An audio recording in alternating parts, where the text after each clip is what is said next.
The Last Rose of Summer, written by Stephen Gallagher. Episode 1.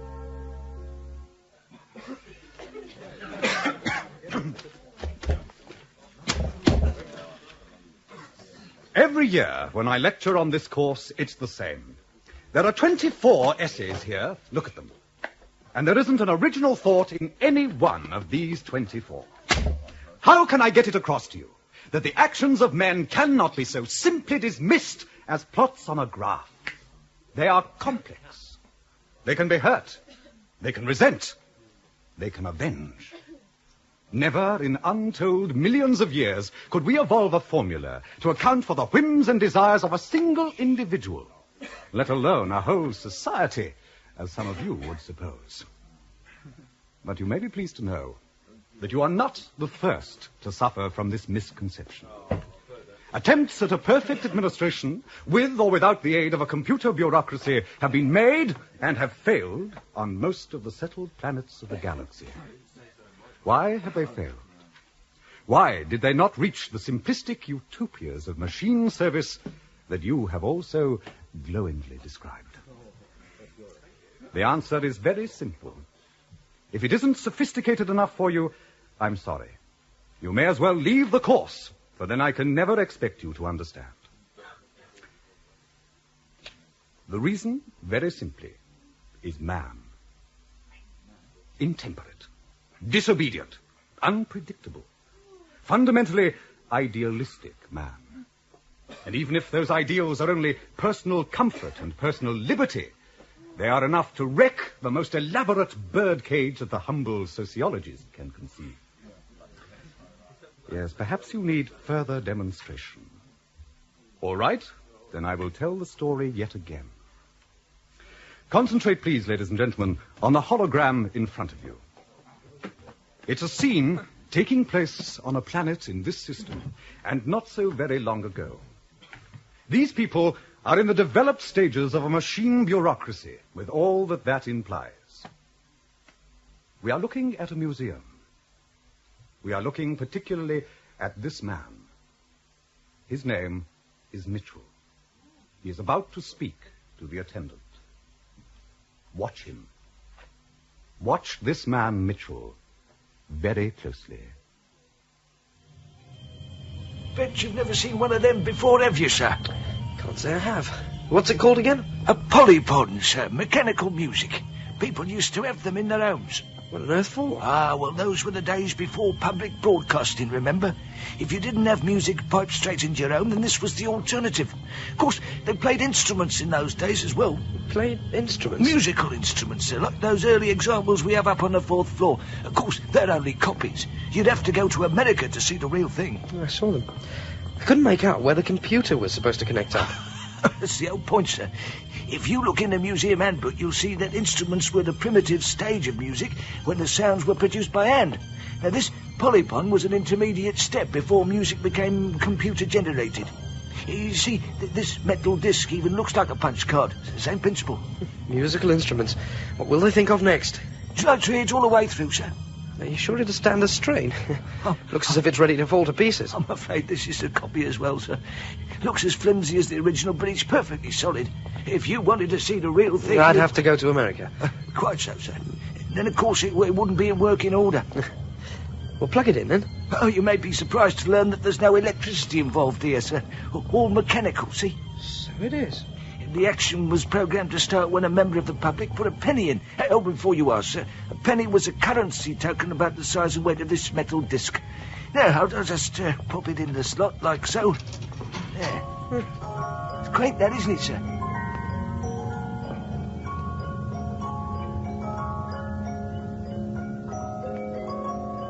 It was ridiculous, really. There I was in this run-down museum listening to some primitive music box clattering away. I suppose I should have had something better to do, but as usual I hadn't. As long ago as it was, I can hear that music now. It still affects me in some absurd way. I'm sometimes tempted to think that this was the real start of the story, even before I found that spool of tape in Uncle Arthur's suitcase. I'd seen recording tape before, of course, but never out of a cassette. And this, well, there were yards and yards of it, all wound onto a plastic wheel. God knows how it was supposed to fit into a cassette machine. Hello, Mitchell. It's only me. Oh, hello, Baxter. Come in. Ah, in already, old chap. Oh, new hobby? No, just some things of my Uncle Arthur's. He's asked me to sort through them for him. Not feeling up to it himself, then? Just goes to show what too much leisure can do to you, I suppose. Actually, he's been rather ill. He was 4 days in a coma. They've sent him to the country to convalesce. Oh, sorry, old man. Bad joke. It's all right, Baxter. You weren't to know. Anyway, the word is that he's not likely to be coming back, I'm afraid. Oh, sure. So, he's been asking for one or two things, and well, it's fallen to me to sort through 60 years' worth of junk to find them. You'd probably have an easier time of it if you went and got a job, old man. You must have enough antique treasures there to start your own museum. Almost. Speaking of antique treasures, how's Mrs. Mitchell? She was quite pleasant last time we spoke. That was probably because it was in the middle of her favourite video programme. It always improves her mood. She's down Riverside now. Oh, the library? That's right. As a matter of fact, that's why I called. I'm on my way down to get some new hobby tapes. No, I wondered if you felt like coming along. Another time, perhaps. Bit busy. You sure? Don't let me stop you, then. Anything wrong, Baxter? Come off it, Mitchell. I wasn't born yesterday, you know. What on earth do you mean? I saw you slide something under that brown polythene when I came in. You found something interesting in amongst that lot, and you want to keep it for yourself. Don't be ridiculous, Baxter. Nothing ridiculous about it, old lad. Exclude your old friend Baxter from a chance at a new hobby, would you? What is it, eh? Bit of pornographic video, touch of the old... Good God. Get up, Baxter. You're throwing dust everywhere. Oh, my God, do you know what this is? It's a tape. It's a 1/4-inch recording tape, that's all. And it's not in a cassette or anything. Do you realise you could be shot just for having this? I could be shot just for being here. Oh, don't be so melodramatic, Baxter. This is an unauthorized message medium. The only kind of tape that a citizen has access to is the kind in an official cassette produced by Central Command. You mean the library? Well, call it what you like. It's the same bloody computer in any case. This could be construed as treason. Look, I just found it in Uncle Arthur's suitcase, that's all. Must have been there for years. Then it should have been handed in at some time. Well, what can I do about that? Well, burn it, bury it, get rid of it somehow. But I don't know what's on it. And you don't want to know. There's no way you could play it back anyway. Then where's the harm in having it? They don't care about arguments like that at Central Command. If they think you're guilty, that's it. It looks like the same kind of tape they use in the cassettes. Well, it probably is. That stuff's produced under license from Central Command. Every inch has to be accounted for. And there must be miles of it there. Hardly.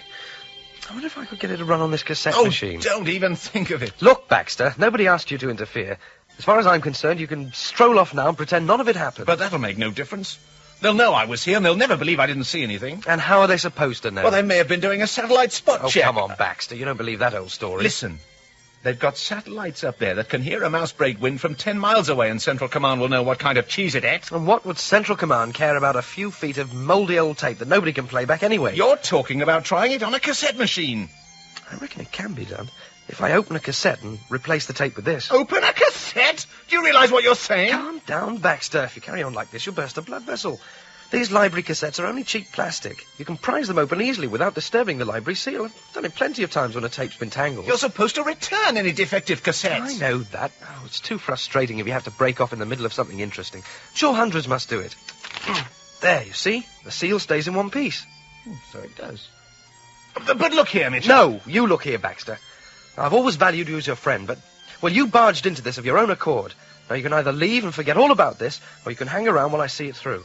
I'm going to try to see what's on this tape, and when I've done that, I'll put the cassette back together, and nobody will be any the wiser, unless, of course, your satellite spy has dragged its attention away from belching mice for 5 minutes to see what the rabble are up to, in which case we were doomed the minute I opened that suitcase. What's that?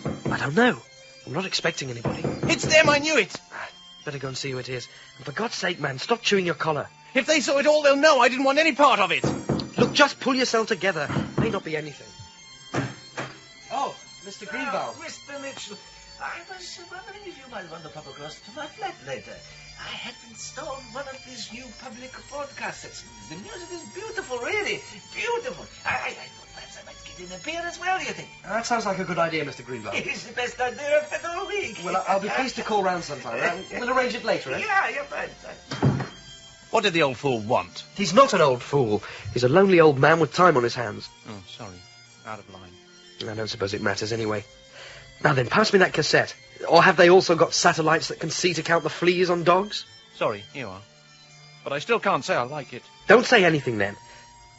Oh, damn, it won't wind straight. The tape's too slack. Sorry? Not enough tension. I'll hold this end while you wind it on. Thanks. Good afternoon, and welcome to the Library Division of Central Command. Please place your borrower's card in the slot in front of you and state your name. Remember that to give a false identification is an offense. Mitchell. Mrs. You are identified, Mrs. Mitchell. Good afternoon. Good afternoon. And what can the library do for you, Mrs. Mitchell? I've come to return these tapes and to get some new ones. Please place your tapes in the delivery chute on your left. Ah, 3 dramas and a hobby tape. Tell me, Mrs. Mitchell, how did you enjoy The Shivering Willows? Very much, thank you. We find it is one of our most popular choices. So moving. I shall note your remarks for future recommendation. I watched it twice. So I see. Please remember to rewind the tape next time, Mrs. Mitchell. Oh, I'm sorry. Please don't worry about it, Mrs. Mitchell. Just make sure you rewind all the tapes next time. Now, what else did we have? I see you borrowed Arabic Passion for the second time. If you remember, you suggested it to me. Of course I remember, Mrs. Mitchell. We never forget anything. How is your husband? Quite well, I suppose. We don't often talk. So you said last time. Where is he now? I left him at the flat. I've no idea what he was doing. How much did you enjoy Gangster's Mall? Quite a lot. I've always liked historical romances. He hasn't been into the library for 3 weeks now. I'm sorry? Your husband. I was wondering why he has not visited us recently. I wouldn't know. I think he goes for walks, museums, that kind of thing. He has a friend. Name? Baxter, I think. Yes, Baxter. I've only seen him a couple of times. May I suggest some new tapes for your enjoyment? Here is Her Heart on Her Sleeve, a tender drama set in the world of retail management. I'm sure you'll find it very illuminating. I'm sure I will. Where does Baxter live? Lilac Tree Mansions. It's across the street from our block. Here is your second selection. It is called Susan of the Steelworks. Does Baxter work? No, he's a citizen. I see. This is Her Trust Rewarded, a romantic tale of old Tyneside. I think for hobbies this month, we'll try you on rug making. Here are the instructions. Use your library card to collect the materials from library stores. Thank you. Ask your husband to call on us more often. We would hate to see him fall idle. Oh, he seems to find plenty to occupy himself with. I am sure he must. Unfortunately, such occupations can so often turn out to be of a disagreeable nature. Ask him to call on us. I will. Tell him we have new material to interest him. Tell him we remember his tastes. We remember his appetites. Tell him we never forget anything. I'll tell him. Please take your new selections from the delivery chute on your right and remove your library card when the green light flashes. The Library Division of Central Command thanks you for your visit, Mrs. Mitchell. We look forward to your return. Damn! I'll never get it closed. Yes, you will. You're almost there. Press harder. If I press too hard, I'll break the tape spool inside, and then we'll have problems. Opening the cassette was much easier. Look, down on the left. There we are. Success. Is it ready to play now? Yes, straight away. We'll just go through to the machine. And what about your background music? Can we turn it off? Unfortunately, no. They came a couple of months back and put speakers all on the landings and hallways. The music's only supposed to be for the public areas, but you hear it everywhere. Even at night? Yes. Suitable lullaby-type music, of course, but it's still there. We'll just have to boost the volume on the player to cover it, that's all. And what do you think it is? You're very eager, seeing as how you were all set to commit ritual suicide about half an hour ago. And the sooner we get it over with, the sooner you can remake that cassette and burn the tape. But I must admit, I am curious. Curious? You're practically drooling on the carpet. Oh, come on, old man, don't keep a body waiting. Just having a bit of trouble. I don't think there's any guide track recorded, so it won't line up to start. Let's try it like this.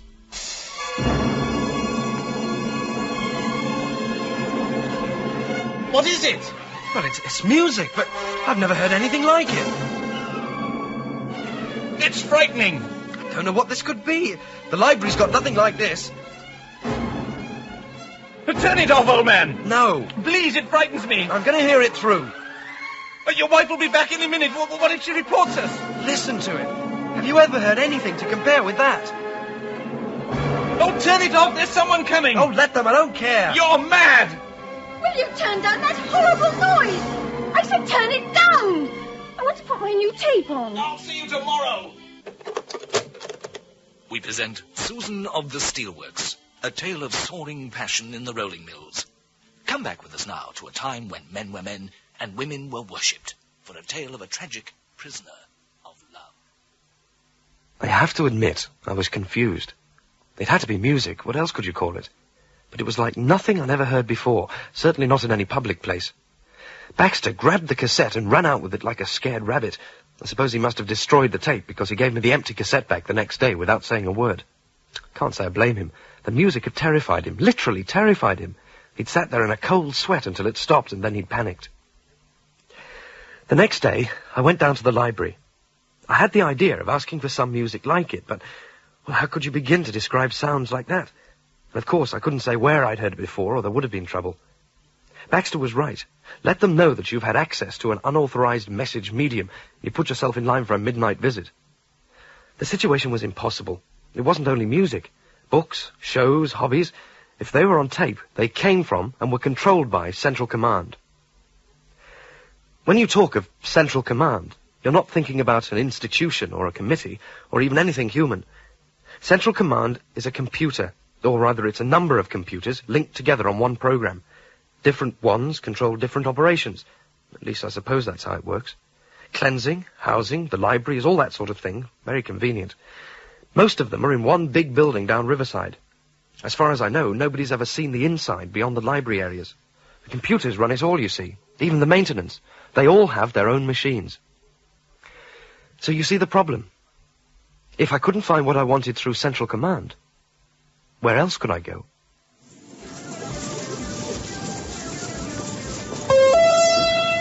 Good morning, shoppers.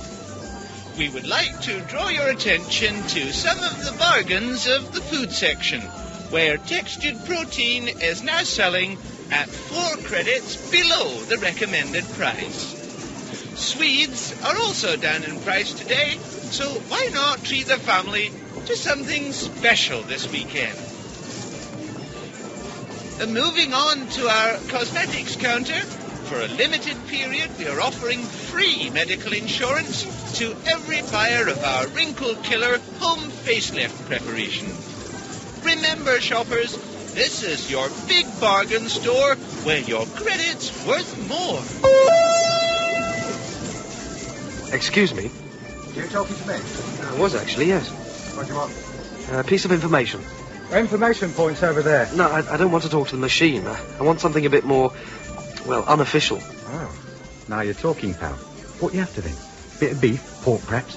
Cost you mine. No, you've got me wrong. I'm not looking for food. Oh, what then? Well, it's about music. Music? Yeah, the music you play, it isn't the same as the public service wavebands. Anything I can do for you, sir? I'm the branch manager. I was just making an inquiry. There's an information point over there, sir. This was more of a casual inquiry about your music. Music, sir? Yeah, the background music in your store. Oh, yes. It's rather nice, isn't it? We find it makes for a happy frame of mind in the shoppers. Well, we rather hope it makes them buy more. Sure it must, but well, where does it come from? Come from? Central Command, I suppose. Oh, it's not your own, then? Our own? You are joking, I trust. Of course. Silly of me. Good day. What was all that about then? Just some citizen with too much time on his hands, that's all. We should all be so lucky. Not natural, if you ask me. Well, nobody is asking you, and if you don't get that trolley down to Section 4 in 2 minutes, I'll see you don't live to take your citizen papers. Now, get that trolley. It was the same wherever I went. Everywhere. The same answer. Can I help you, sir? Curios, bygones, some odd little trinket? I don't honestly know. Perhaps you can. Or perhaps I can't. Ask me and we'll soon know, won't we? Music. Music, sir? Not exactly the kind you get from Central Command. It all comes from Central Command, sir. Of course it does. Silly of me to bother you. Good day. Just a minute, sir. Before you go, I might have something you'd be interested in, if you don't mind waiting while I go to the strong room. I have to warn you, sir, it's rather rare, and I had some trouble acquiring it. Of course, I listen to any offer, but I have to get a fair return to keep in business. There, sir. Have you ever seen anything quite like that? But lift the lid. How much? A very rare piece, sir. Very hard to come by. It has to be a copy or it'd be falling to pieces. For the crafts. How much? 250. 200, then. I'll take it. Here's my card to debit. Oh, thank you very much, sir. I'll put this in a box for you. If it's music you're interested in, I do remember it being said they used to write it down. Write it down? Music? It's hard to swallow, isn't it? Probably just a story, but it's what they used to say. I thought you might want to try a library. I've tried the library. No, not the library. A library. With books. Books? You know, words printed on paper. You do read? A bit. Labels, posters, that kind of thing. Yes, well, books were what the old libraries were filled with before the likes of Central Command came along. As far as I know, there's only a couple left, and they're due for rationalization any time now. I've put the address of one in with the musical box. Thank you. May come in handy. They might have what you're looking for, although I don't know what you'd make of it. Music written down, I mean. Well, I'll never know if I don't look, will I? I must say, it was nothing like I expected. It was in the old city, and not a very pleasant district. It was nothing like the kind of library I knew. No borrower cubicles, no computer to talk to. I climbed 3 floors up a dingy staircase and found a door at the top. Come in. The door's not locked. Thank you. It's nice to be visited. Flanagan and I have so few callers. Flanagan? My cat. He's around somewhere. I expect you'll come across him if he doesn't find you first. You're allowed to keep a cat in here? Young man, who's to stop me? Now, don't just stand there in the doorway. Come in and close the door behind you. Now, what can I do for you? Well, I was told that I'd find a library here. And your sources were correct. This is indeed a library, although there are precious few real libraries left. I only know of mine and another one in Greenwich. Centralization killed them all off years ago. These days, everything's on tape or microfilm at Central Command. I expect my little corner will be as well one day. Well, where is it then? Where is it? The library. Look around you on the shelves. Have you never seen a book before? No, never. Come over here to the shelf. You can read, I assume. Yes, I can read. Pictures with balloons, probably. Anyway, look at this. Now, the pages are printed and numbered in sequence, and this cover protects them. Seems like a good idea. I'm surprised it hasn't caught on. Surprised it hasn't? Oh, there you are, Flanagan. He calls down the gaps in the shelves. I think it's the smell of the old leather that he likes. The books are printed on leather? The bindings, only the bindings. My husband bound all the books on the shelf when he was alive, God bless him. A little hobby of his. They're mine, really, not the library's, but I keep them here anyway. Oh, don't fuss, Flanagan. Go and line your basket and act your age. He's 12, you know, and not a bit dignified. I came about music. Music? Well, I doubt if we could help you there. I only have books, you see, no tapes. No, I understood there were some kinds of printed music. Oh, printed music? I suppose you mean scores. No, we never had anything like that here. And if we did, they'd be of no use to anyone in this day and age. The art's gone, you see. Nobody actually plays music anymore. Not since before my grandfather's time, and that's going back farther than I'd care to calculate. No, there used to be a government archive back in the days before Central Command, when there was an actual government. So there's nothing for me then? I wouldn't go so far as to say that. Take your time and browse a little. You may find something of interest. If you do, bring it over to the desk with your library ticket. You mean, you mean look for myself? Of course. What else? Nothing for me, I'd said. How wrong can you be? While she sat talking to that battered old cat, I worked my way through the shelves. It was slow going. I'm not the world's fastest reader, but that place was a gold mine. Not for music, none of that. But what I found was a lot more interesting. A government archive, she said.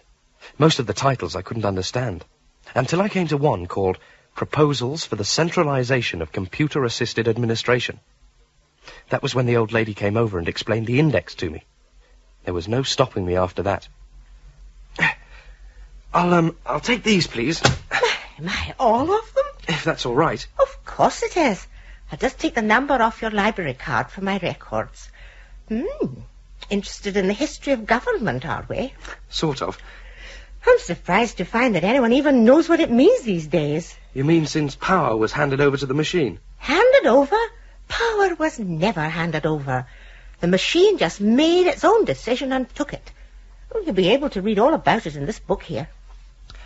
I hope you don't mind me asking, but, well, there's something been bothering me ever since I came in. I've only just realised what it is. Yes? Well, it's so quiet in here.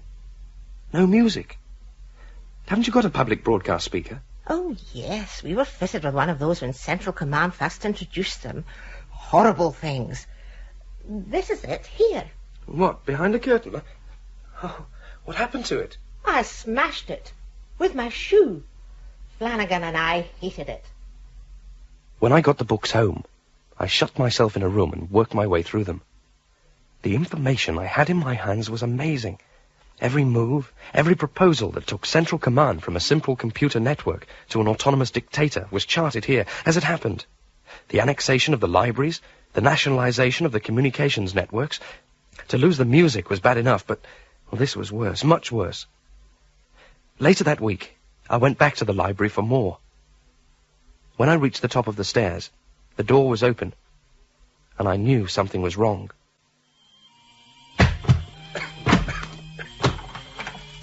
Stack them in this corner, then we can keep them in sequence for the microfilm. Right. Start on the top shelves and work your way down. Can we help you, friend? I was just passing, heard the noise. Oh, because if you've been wanting anything with these old relics, I'll have to tell you they're all to be photographed and stored at Central Command. Careful! Oh, it's just bloody cut. It's going everywhere. Filthy bagger, please. Get out of it! Look, tear off those old bindings and throw them over there. Be less weight to move, and there'll be no use for the microfilm. There was a lady, the librarian. Oh, stroke, I think. Stroke, wasn't it? Something like that, yeah. Sure there's nothing I can do for you, friend? Like I said, just passing. Heard the noise. Should I strangle that bloody animal? Memo from Central Command. For the attention of Detective Inspector Randall, Central Police Division. Observe and report on the activities of one Citizen Mitchell. Personal data and history to follow. Recent movements of the subject have given cause for concern with regard to a possibility of civil disobedience. Act accordingly in the interests of prevention. Miss, excuse me, miss. Yes? I wonder if you can help me. I'm looking for my uncle, Arthur Mitchell. He's supposed to be ill here. If he's here, then he's not ill. He's convalescing. Visiting his Tuesdays and Fridays. Today is neither. Oh, please, miss. I came all the way from the city. That is neither here nor there. Rules are rules. I expect I'm the first visitor he's had. It isn't my responsibility anyway. Sister Roberts is in charge of the patients out in the grounds. So he's somewhere outside then. Oh, this is too much. He's in his wheelchair at the far end of the gardens by the river. If Sister Roberts catches you, I'm having nothing to do with it. You're a very charitable lady, sister. Are you trying to be funny? Uncle Arthur, is that you? Huh? Who's calling my name? It's me, Uncle Arthur, remember? Of course I remember. I may be a tad short-sighted, but I'm hardly senile. How are you, boy? Fine, thanks. Good. How did you get past the Amazons they employ here as nurses? You're only supposed to visit on Tuesdays and Fridays. Ready wit and natural charm. I used it on a lady with a face like the bottom of a bed bag. Yeah, well, two of them fit that description. One before use and one after. Did you bring what I asked you for? Oh, I had a devil of a job to find it. Was this the bottle you meant? Ah, that's the one. Look, the seal isn't even broken. I dread to think what a malt whiskey would cost on the black market these days. I'd offer you some, lad, but I'm afraid you wouldn't know how to appreciate it. Oh, how are you feeling, Uncle? Secure in my fate, I'm afraid. I've observed that patients in this place arrive in wheelchairs and they leave on trolleys a few weeks later. I'm rather convinced it's something they put in the food. No, Uncle, you shouldn't think like Well, that. you think I'm joking? I've been watching, observing. 2 kitchens, secure as fortresses. One of them, only one, mind. They have to show a pass to get in. 2 sets of crockery for patients and staff. 2 sets of cutlery. Supplies delivered in locked vans on Mondays and Thursdays. Oh, look, I'm sure you... What, imagining things? Oh, yeah, of course I am. Geriatric ramblings. I'm imagining that there isn't a patient in the place who's been here longer than 2 months. What are you saying? Oh, I can't get worked up about it. When going to bed at night, he should consider how, just as he now lies down himself, soon strange hands will lay his body in the grave. What? But damn it, I'm quoting. Don't spoil it. Sorry. It's no good, it's gone. Can't remember it all anyway. So, tell me, what have you been doing, lad? Well, the usual. Nothing, really. There's not a lot to fill the life of a citizen outside the library. I suppose that's why they built it. Built the library? Oh, why else? The citizens build themselves a central command to do all the work for them, and they say, keep us happy. So, Central Command builds the library, and everybody's over the moon. You keep a certain proportion of menial workers and promise them citizens' papers one day, and there you have it. Perfect society. Smooth, stable, ticking like a watch. Or something like that. Well, that isn't right. Well, in theory... No, I mean, that wasn't the process. I know what really happened. Oh. How? Well, when I was looking through your things for that bottle of whiskey, I found a reel of tape.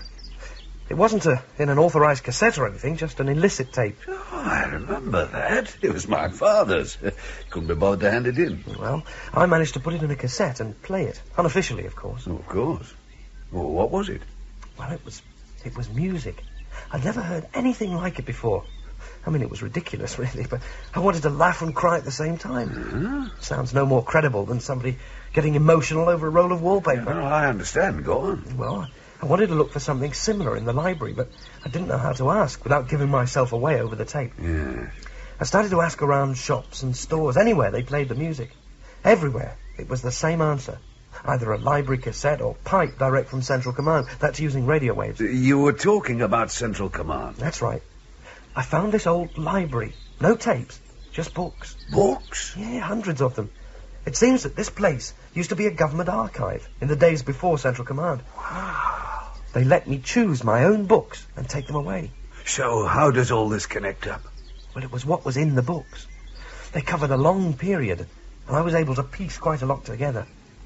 You have to imagine the very early computers as big, fast adding machines. Yeah? They worked on what were called programs, and these were a series of very simple instructions which broke a problem down into a long series of yes-no questions. It was like explaining something to an idiot in easy stages. I hope that wasn't aimed at me. Of course not.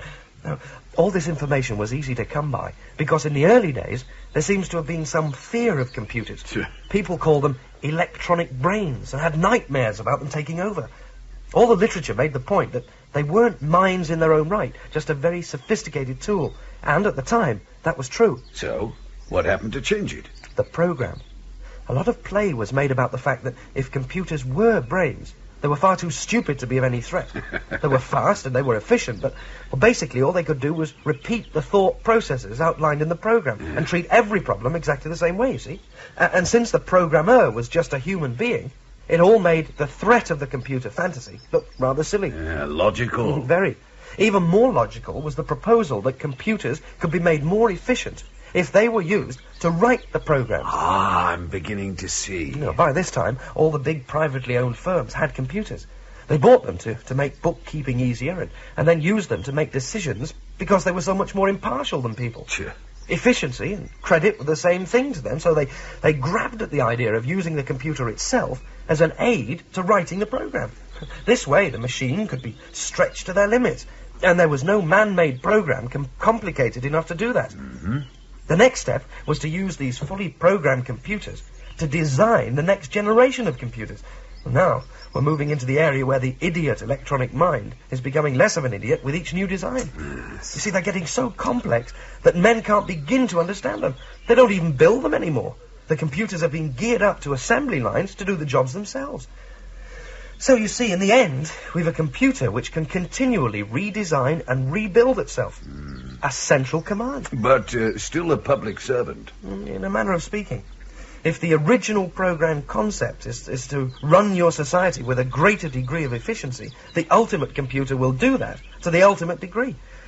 It all depends on whether you consider that to be of service. Well, this is all very plausible. But I can't believe in that kind of takeover with nobody making any objection. You'd have riots, protests, freedom demonstrations. We haven't had anything like that in living memory. Yeah, well, you see, I don't think it happened like that. It was so gradual that, well, you'd hardly notice. And if you did, the logic of the arguments in favour was enough to make you look like a crank. Yes. Try and imagine the situation. Hundreds of computers working on the drudgery details of every aspect of everyday life. When a problem crops up that doesn't fit into the pigeonhole of any of those areas, link up 2 or more computers and let them sort it out between them. True. Why even bother with human interference? And better still, establish a central clearing bank where a main computer coordinates the activities of all the others. That's central command, Uncle Arthur. I see. We've always thought of it as one machine down Riverside, but it isn't. Huh? No, it's hundreds, maybe thousands, all over the country, and they all talk with the one voice. In its eyes, we're all average men, and it ensures we behave as such. You said that the citizens made Central Command. Yeah. Well, it was the other way round. Central Command took all functions onto itself and made the citizens. It made the citizens and it gave them the library and turned them into average men and women, the only kind it can deal with to maximum efficiency. Shh. The nurse is coming. Now listen to me, lad.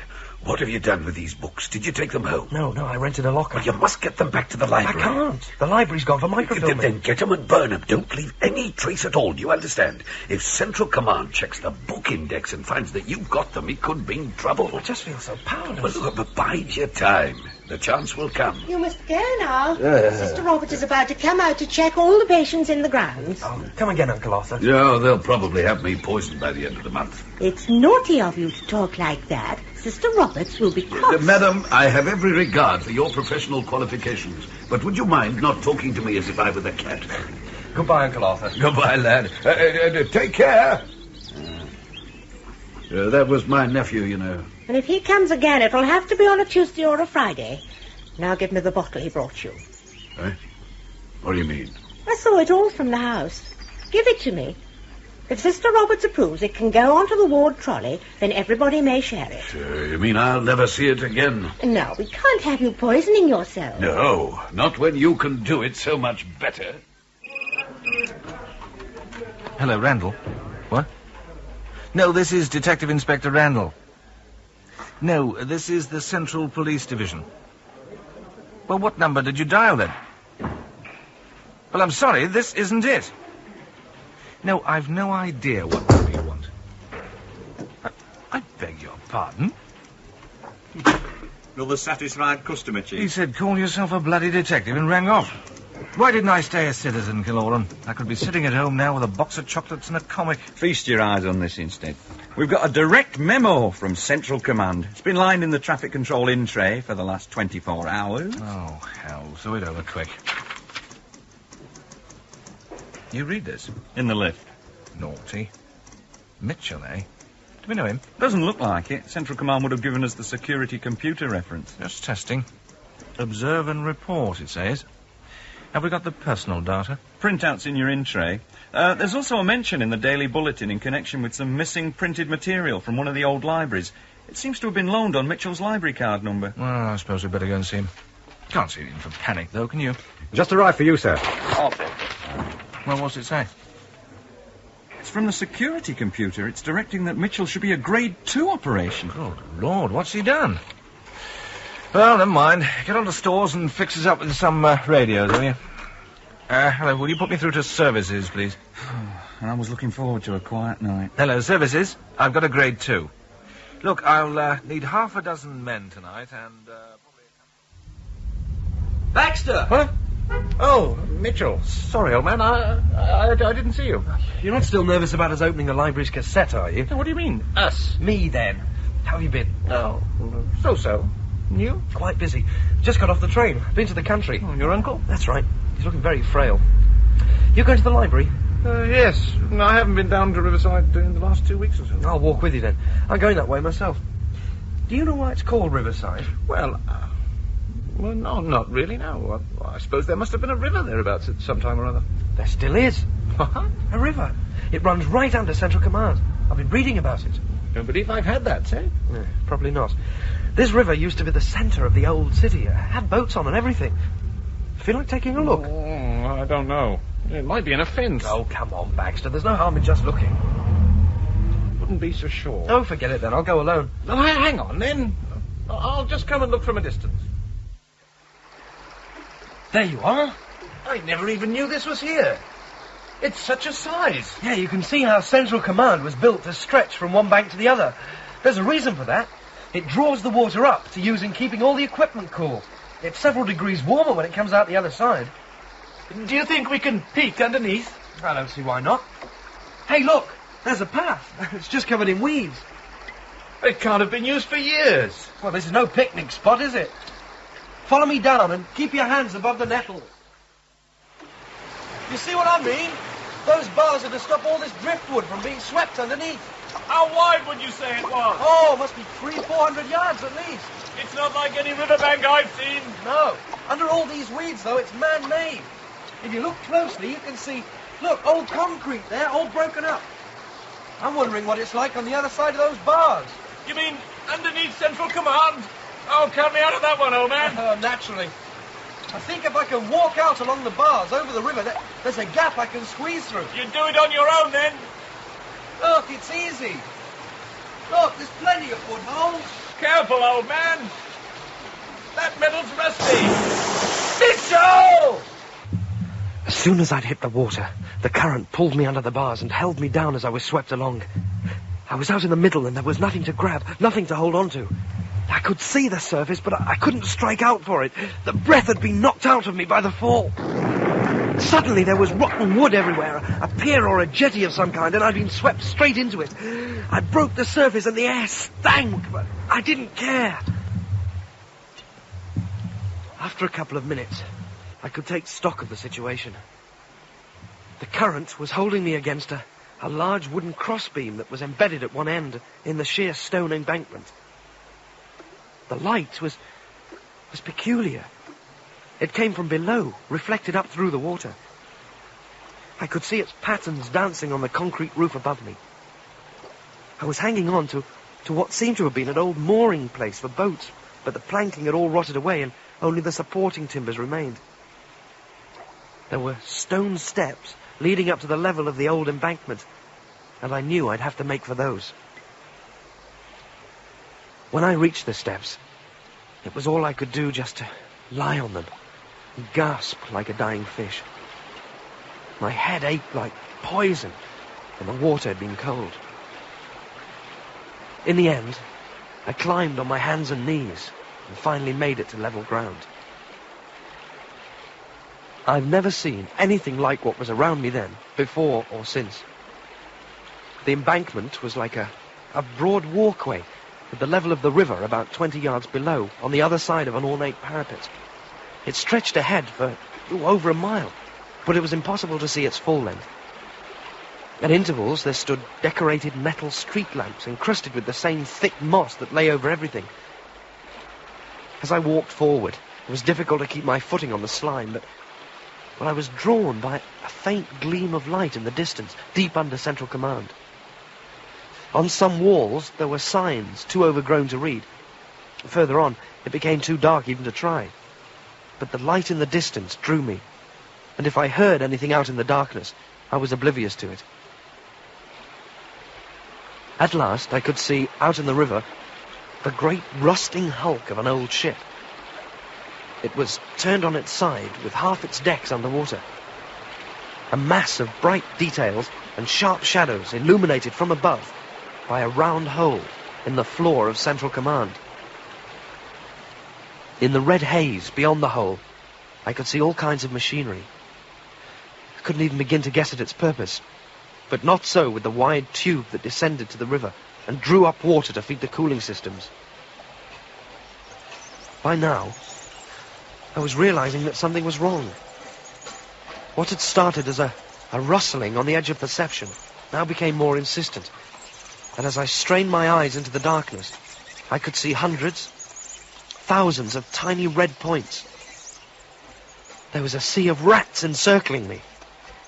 They were keeping a distance, but every time I tried to move, they moved with me. Those in front fell over themselves to retreat, whilst those behind took the opportunity to push the circle a little further. I had no delusions. To them, I was meat. When I burst into a run, they came after me in a wave. I simply ran over those in front and heard their screams whilst others bit and clawed at my legs. Some of them even jumped and hung onto my clothing with their teeth as they scrambled to hang on with their paws.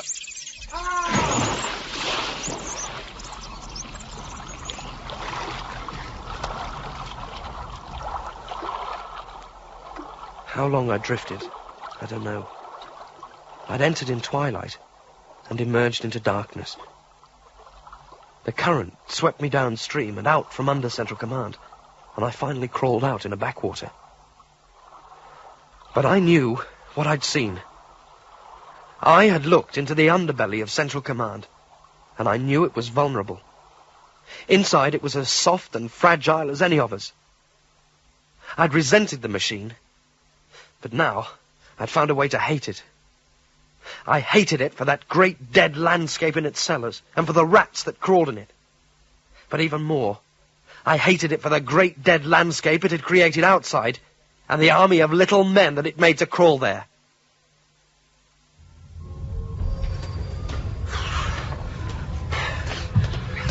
Oh, one more flight of stairs and I've been flat out. Ring the bell, will you? Doesn't work, sir. Oh. Yes? Oh, good evening, Mrs. Mitchell. We're police officers. I'll show you a card, Calauran. There you are, ma'am. We'd like to speak to your husband, if you don't mind. But he isn't in. That's all right, Mrs. Mitchell. We don't mind waiting. May we come in? Well, I'm not sure. Pretty nice home you have here, if you don't mind me saying so, Mrs. Mitchell. I'll just close the door, shall I? Well, won't you sit down? Oh, thank you. Very kind of you, Mrs. Mitchell. Neil, have you thought that Mrs. Mitchell might like some tea or coffee? I'm sorry. I suppose I ought to have offered. Just leave it to me, ma'am. All you have to do is point me in the right direction. Oh, yes. The kitchen is through there. You'll find... All right, ma'am, I can manage. Now, Mrs. Mitchell, I expect you're wondering what all this is about. I should say so. I haven't had time to think. Oh! Steady on, lad. Oh, nothing broken. Now, to begin with, I don't want you to worry. Your husband isn't hurt, and he hasn't done anything wrong. Then what's the matter? Well, it concerns some information from one of the old libraries. We're in the process of transferring the last ones to microfilm at Central Command. I suppose you can guess what it must look like. Some of the stuff hasn't been looked at in years. Anyway, when we came to check through the catalogues, it seemed there was some material in there that should never have been available. And furthermore, it seems that your husband has come by this material somehow. And what is this material, Mr... It's Randall, ma'am, Inspector Randall. I can't actually tell you that, as the material's got a security classification. I'm sure we can clear it up in no time. When are you expecting your husband home, Mrs. Mitchell? I really couldn't say. He's gone off to visit some relative or other. I suppose he'll turn up soon to eat. You any idea where he is now? Inspector Randall. I have no idea where he is now. And nor can I say that I really care. Look, I'm not trying to take an interest in your personal life. I know it's nothing to do with me. Oh, tea's all right with everybody. It's all I can find. Where shall I put the tray? Good evening, Mr. Collinson. Any mail for me before I go up? Not today, Mr. Mitchell. I say, sir, your clothes are a frightful mess. Yes, I got a bit wet this afternoon. Can you call the lift for me? I'm afraid the lift's out of order again, Mr. Mitchell. Decrepitude would be a reasonable diagnosis. I could do without using the stairs. It means I'll have to pass old Mr. Greenbaum's place, and he's bound to drag me in to listen to that deadly music of his. Oh, I find it rather pleasant myself. Could do with avoiding him, though, in this state. Will you turn a blind eye if I use the fire escape for once? Well, I think that could easily be done, sir. Thanks. That means I can get straight in through my bedroom window. Oh, something I noticed. There's a car parked just down the street. I thought this was a no-vehicle zone. Unloading, perhaps, or official business? I expect that's it. Good night. Good night, sir. Tango to Alpha, Tango to Alpha. Do you receive? This is Alpha, Killoran speaking. I'm in the kitchen, so keep the level down. Randall and the subject's wife are in the next room. Acknowledged. Mitchell's left the entrance hall and is using the fire escape to ascend. I can't quite see from here, but I'd say he was going to enter from the western side of the building by a window. Acknowledged. Alpha to Omega, are you in position? Omega receiving. We're in position on the roof of the building. If the subject ascends to this level, we can intercept. Acknowledged, Omega. I'm leaving the channels open, so stand by for alert and instructions. Tango, report on subject position. Subject has reached 4th level. Stand by. Alpha out. So you can see why we want... Sir. What is it? Change of plans. Fire escape. Right now. Mrs. Mitchell, where's the access to the fire escape? It's through his bedroom over there. Why? What the hell's going on? Grab him, Neil! He's bolted the door! Give me the radio and break it down! What are you doing? Oh, stop that! Alpha to all units. Randall speaking. Mitchell's on the fire escape and running. He's gone! Alpha to Tango. Any sign? I'm at the bottom of the staircase. He can't get past here. Alpha to Omega. What about the roof? No sign of him up here. He must still be on the stairs. Acknowledged. Tango units, ascend fire escape with caution. Omega, you hold your position on the roof and we should force him up towards you. Disable if necessary, but do not kill. We want him alive. Oh, God. Oh, what's the matter with her? Dead faint, sir. Oh, that's all we need. Look, put her somewhere out of the way. Tango reporting. 2nd floor, no sign. Omega reporting. Nothing on the roof. Sir, what if he gets in on another floor? Now, Finds an open window. There's a man on every exit. We'll have to search the building, but we'll still get him. Tango here, 4th floor, no sign. What, nothing at all? I'm using the flashlight, but it's not much help. Too much wrought iron and too many shadows. 5th floor and level with you now, sir. Right, you carry on up. Omega? He's not arrived on the roof. I think he must have spotted us. Damn! Get her a glass of water, will you? Look, next thing she'll have us on a brutality charge. Right away. Oh, God, what's happening to me? To you, nothing. Just keep your head down and you'll be all right. We've reached the roof now, sir. No sign of him anywhere on the stairs. Could you have missed him? It's possible. Get that, will you? Sergeant Bennett says the men are watching the exits. I followed it all on the radio. We've managed to check all the flats adjacent to the fire escape, except for one. That was on the 4th floor. Tenant name of Greenbaum. Then we best get down. Alpha to Omega. Receiving.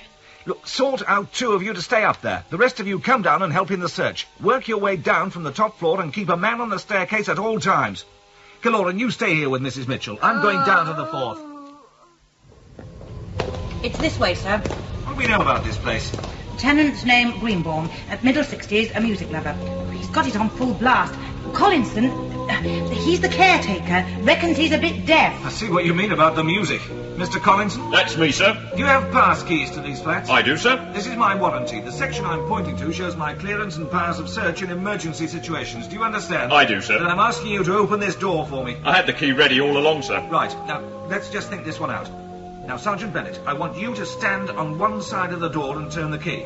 I'll kick the door open and go straight in, and you follow. Is that clear? Understood, sir. Right. Good. Now, turn the key. And... Now! Any sign of him? No. And he didn't use this window. The catches are painted over. Here's our Mr. Greenbaum, anyway. Looks like he's... Oh, dead drunk. I can see the bottle on the floor. No wonder he slept through everything. Omega to Alpha. Omega to Alpha. Your radio, Sergeant. That's the man on the roof. Can't we turn that music off? It's a public broadcast speaker. You can turn it down low, but not right Well, off. will you do it then? Alpha receiving. Sorry, sir. I think we've lost him. Is everything all right up there? I've been laid out for the past few minutes, sir. Clark and I were hiding on the roof when we heard Mitchell coming up the fire escape. He must have hidden lower down while the other party came up. He wanted to pick something up, and when we challenged him, he swung it at us. I think it was either a long plank or a ladder. Go on. Well, whatever it was, as soon as he heard it, he swung it at us. I think his idea had been to use it to get over to the next roof. Anyway, I caught one over the ear and went out like a light. When I came to, he'd gone. And what? Well, Clark, sir. The ladder must have knocked him over the parapet. He fell down 7 floors. He's dead, sir. Stay where you are. I'll send someone up for you. Killoran, did you catch any of that? I heard most of it. Bring Mrs. Mitchell down. I'll meet you on the stairs. Sergeant Bennett, come with me. Collinson will lock up here. Bennett, I want you to stay in the flat upstairs until I can arrange a permanent surveillance. It'll take about 2 hours. Very good, sir. So, you on the fire escape? Well, either that or something even more obvious. What do you mean? When we broke into his bedroom, did you look behind the door? No. Neither did I. I think he stood in the corner while we made fools of ourselves. Mrs. Mitchell, have you any objection to coming with us? She hasn't said a word while this has been going on. My God, what a monstrous cock-up this has turned out to be. A routine pickup for interrogation. All you need is a car and a polite manner. Then we get a Grade 2 security directive straight from the computer, and now we've got a murderer on the loose. There's another thing, sir. The computer profile on Mitchell made him out to be as timid as anything. But as soon as the pressure went on, he became as cunning as a cat. That's right. The simple fact is, we don't even know who we're dealing with now. Excuse me, nurse. Can I speak to you for a minute? Visiting is Tuesdays and Fridays. Today is neither. I'm not a visitor. I'm a security officer, Central Police Division. I understand there's an Arthur Mitchell staying here. And? Well, I'd like to speak to him. I would dearly like to help you, Mr. Randall, Inspector Randall. Yes, quite. But I'm afraid it's out of the question. I do have the necessary security clearances from the computer. You don't understand. Mr. Mitchell departed this life at 6:30 this morning. Look, we're rather public here. Won't you come inside to the office? That's better. I knew there was nobody nearby, but some of the deaf ones can lip read, and before you knew, it would be all over the grounds. In most cases, we can stop it by taking their spectacles away. No, I think we've still got the file on Mr. Mitchell. Yes, here it is. He died this morning, you say? At 6:30. Very inconvenient.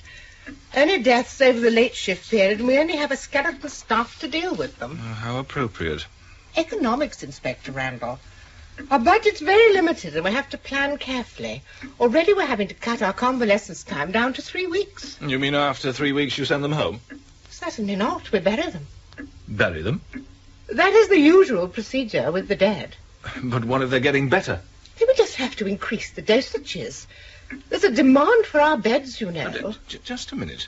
Are you telling me that you poison your patients? Of course not. The kitchens do it for us. Kitchens? Inspector Randall, I can't think you're so naive as to believe that we would force the infirm to suffer. We do it with full authority from Central Command. It's filed in the banks as a voluntary euthanasia program. Oh, so it is voluntary then? Of course. They eat the food of their own free will. Knowing it's poisoned? Certainly not. What kind of euthanasia program do you think we'd have then? Well, I must say this is all a surprise to me. Central Command works in a mysterious way, Inspector Randall. It's wonders to perform. And so Arthur Mitchell is now part of this euthanasia program? Yes. Good riddance to the awkward old cuss. He wouldn't touch the cheese flan, and it's chef's special. Guaranteed to drop a cart horse in its tracks. Yes. I understand his nephew came out to visit him. That's right. It was yesterday morning, most irregular. Have you any idea what was said at that meeting? I'm afraid not. They were too far away for me to catch anything. Did he bring anything with him? No, he brought him nothing. Nothing like a book, you know, paper and bindings, or a parcel about that size? No, certainly nothing that size. Well, it seems I've had a wasted journey then. I'm afraid so. All the way from the city as well. Before you go, can't I offer you tea and cakes? We bake them ourselves. Oh, good Lord, is that the time? I'd love to stay, but I have a train to catch back. Such a pity. Another time, perhaps. Yes, another time.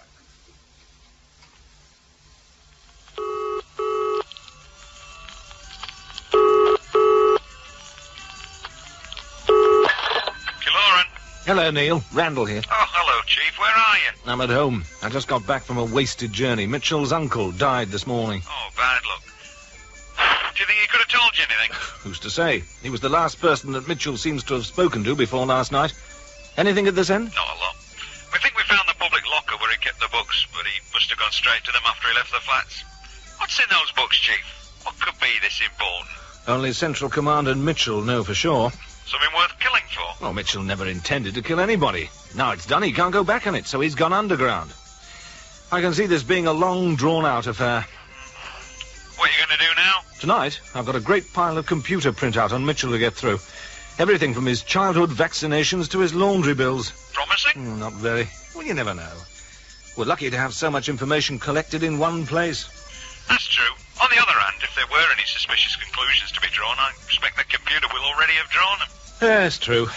At the moment, my main distraction is the supermarket opposite the block. How do you mean? I can't seem to shut out their pipe music. I end up just sitting here watching the windows. The place is full of women with blank expressions just loading up trolleys. And the strange thing is, they do it in time to the music. Happy days, eh, Oh, too right. Call me if anything crops up. Good evening, shoppers. May I draw your attention to our bargain lines in luxury broken biscuits? Moving over to our butchery department, why not celebrate that special occasion with a joint of meat? Credit terms are available at the counter. Remember, this is your big bargain store where your credit's worth more. Hello, Mrs. Mitchell. I was expecting to see you in here yesterday evening, as usual, like. What? Oh, no.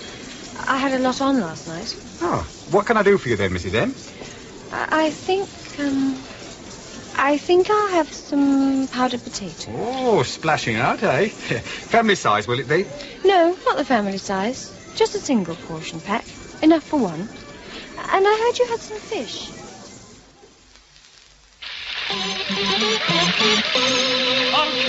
Okay. Now, I want you to put your hands together and give a very warm welcome to our next contestant. Will you move a little closer to the microphone, please? That's fine.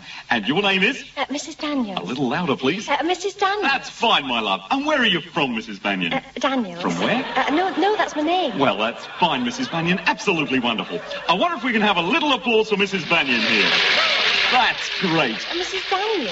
Fine. Now, Mrs. Banyan, I'm going to ask you 3 questions. Answer me 3 in a line, and you go forward to the final to play Drop Your Dignity. Okay, Mrs. Banyan, there's no need to be nervous. Daniel. That's right, sweetheart. We all want you to win. Just now, a minute. Are you ready for your... Mitchell, what are you doing here? Go away. Don't be a fool. Let me in. Don't you know they're looking for you? Did anybody see you come here? You can relax. They're not watching you yet, but they've got my place sewn up tighter than a spinster's purse. Well, that's charming, I must say. So you come over here and set the dogs on me. You killed one of them, Mitchell. They're not going to give up and forget about it after a couple of weeks, and now you're bringing them here. You can relax. I haven't brought them anywhere. I watched outside for over an hour before I came in. They're all hanging around outside my place, trying to look inconspicuous. They're not onto you yet. What do you mean, yet? I mean, they'll get round to it. Oh, God. I mean, I know how they work. I've got to sit down. That's why they're after me. The dead policeman is just incidental. They want me for that. But Central Command wants me for other reasons. What other reasons? I had some books. Old books. Real ones, not tapes. Central Command never even knew they existed until 2 days ago. And now it does, and it wants them back, and me with them. Well, who'd go to so much trouble over a book? Oh, these weren't ordinary books. Not torrid romances or cheap thrillers laced with sex. Have you ever seen a book just crammed with facts? You mean like a hobby book? You don't understand. You can't understand. Neither could I until I saw it for myself. The books spread over a period. The people who wrote them didn't seem too aware of what had happened before. They certainly couldn't know what was going to happen. But when I laid them out, all in front of me there, and looked from one to the other, I could see what had happened, stage by stage. Do you know that 50 years ago, Central Command ordered that history be removed from the education program? What use is history to anybody? That was the justification, not the reason. With history, you can see where you've been, and that puts you halfway towards seeing where you're going. That's exactly what Central Command wanted to stop. I haven't seen much, but I've seen enough, and that's why the machine has sent them after me. No, I don't want to hear what you've seen. Imagine, all over the country, little computers dealing in little specialist areas. Pious officials saying that the computers would never be cross-linked and never used against people. That the information would be kept secret and not made available to suspicious authorities to check up on you. With a few exceptions, of course. Tax evasion, known crimes, that kind of thing. Well, one exception opens the gate for others. For God's sake, man, shut up. I don't want to know any of this. You'll have them after me, too. I can't say I'd shed any tears over that. Not after you left me to drown down Riverside. But I had no choice. There was nothing I could do. You could have gone for help. I wasn't supposed to be there. Instead, you ran off home and left me. Well, now you can listen. I'm not telling you too much, because they'll wring it all out of you one way or another. I'll just tell you enough. And when you tell them, perhaps they'll turn round and look at the machine that gives the orders in a different light. No, I'll not listen. You listen to every word. And when you sing it all back, they'll worry like they've never had to before. Do you hear me? Stop it! You listen or I'll break your arm. Now, who made Central Command? The citizens... Wrong! The first Central Command was designed and built by a fifth-generation computer-designed computer. One computer proposed the scheme, another authorized it. Anybody who had doubts consulted their computers about it, and their computers told them not to worry. By all the evidence, it would lead to perfect administration. And wasn't that what computers were all about? Give them the drudgery to deal with. All they can do is carry out simple orders anyway. There's no harm it can do. Instead of just having them collate information, give them some simple directives and let them do the whole job. Then all the citizens will have to do will be to eat, drink and watch TV. Paradise! Central Command will even take care of your entertainment. No more dreary weighing of pros and cons in order to make difficult choices. Let it script your dramas, write your music, even perform it for you.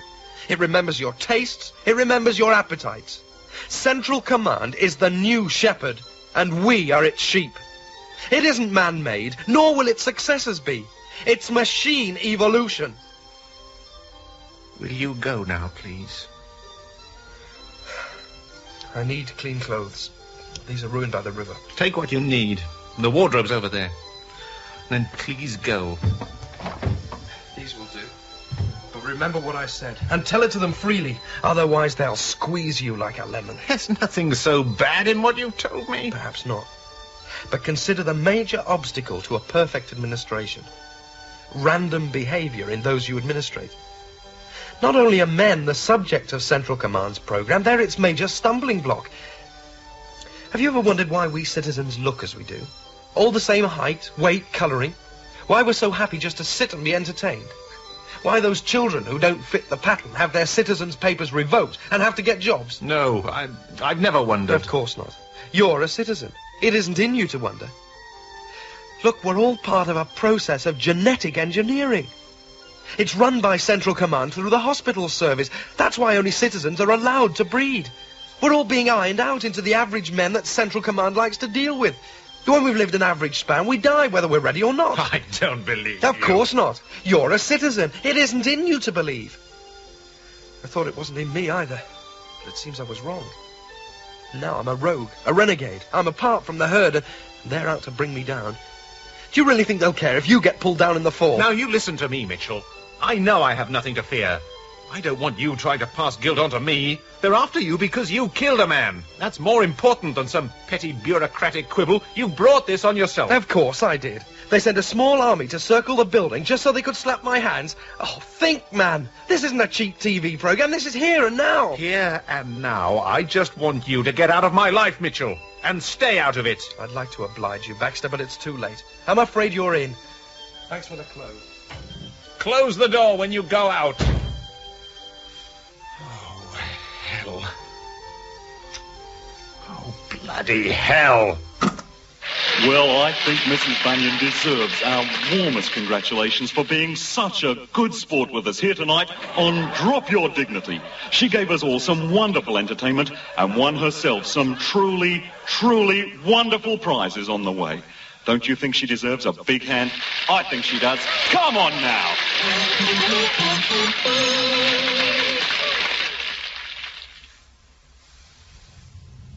Is this the place, Sergeant? It's the downstairs flat, sir. Mr. Caloran's upstairs talking to the landlady. The forensic boys are still inside. Yes, all right. I'll wait for Caloran before I go in. Have you found anything yet? It seems pretty conclusive that Mitchell lived here for a while. Description and everything fits. It's about time. It's nearly 2 months now since he pushed poor old Constable Clark off the roof, and we haven't had a sniff of him in all that time. If it was him here, then he flew the coop only this morning. The kettle was even warm. At least we know he's still in the area. And this place is logical, a seedy basement flat in one of the less appetizing parts of the city. Don't let the landlady hear you call it that.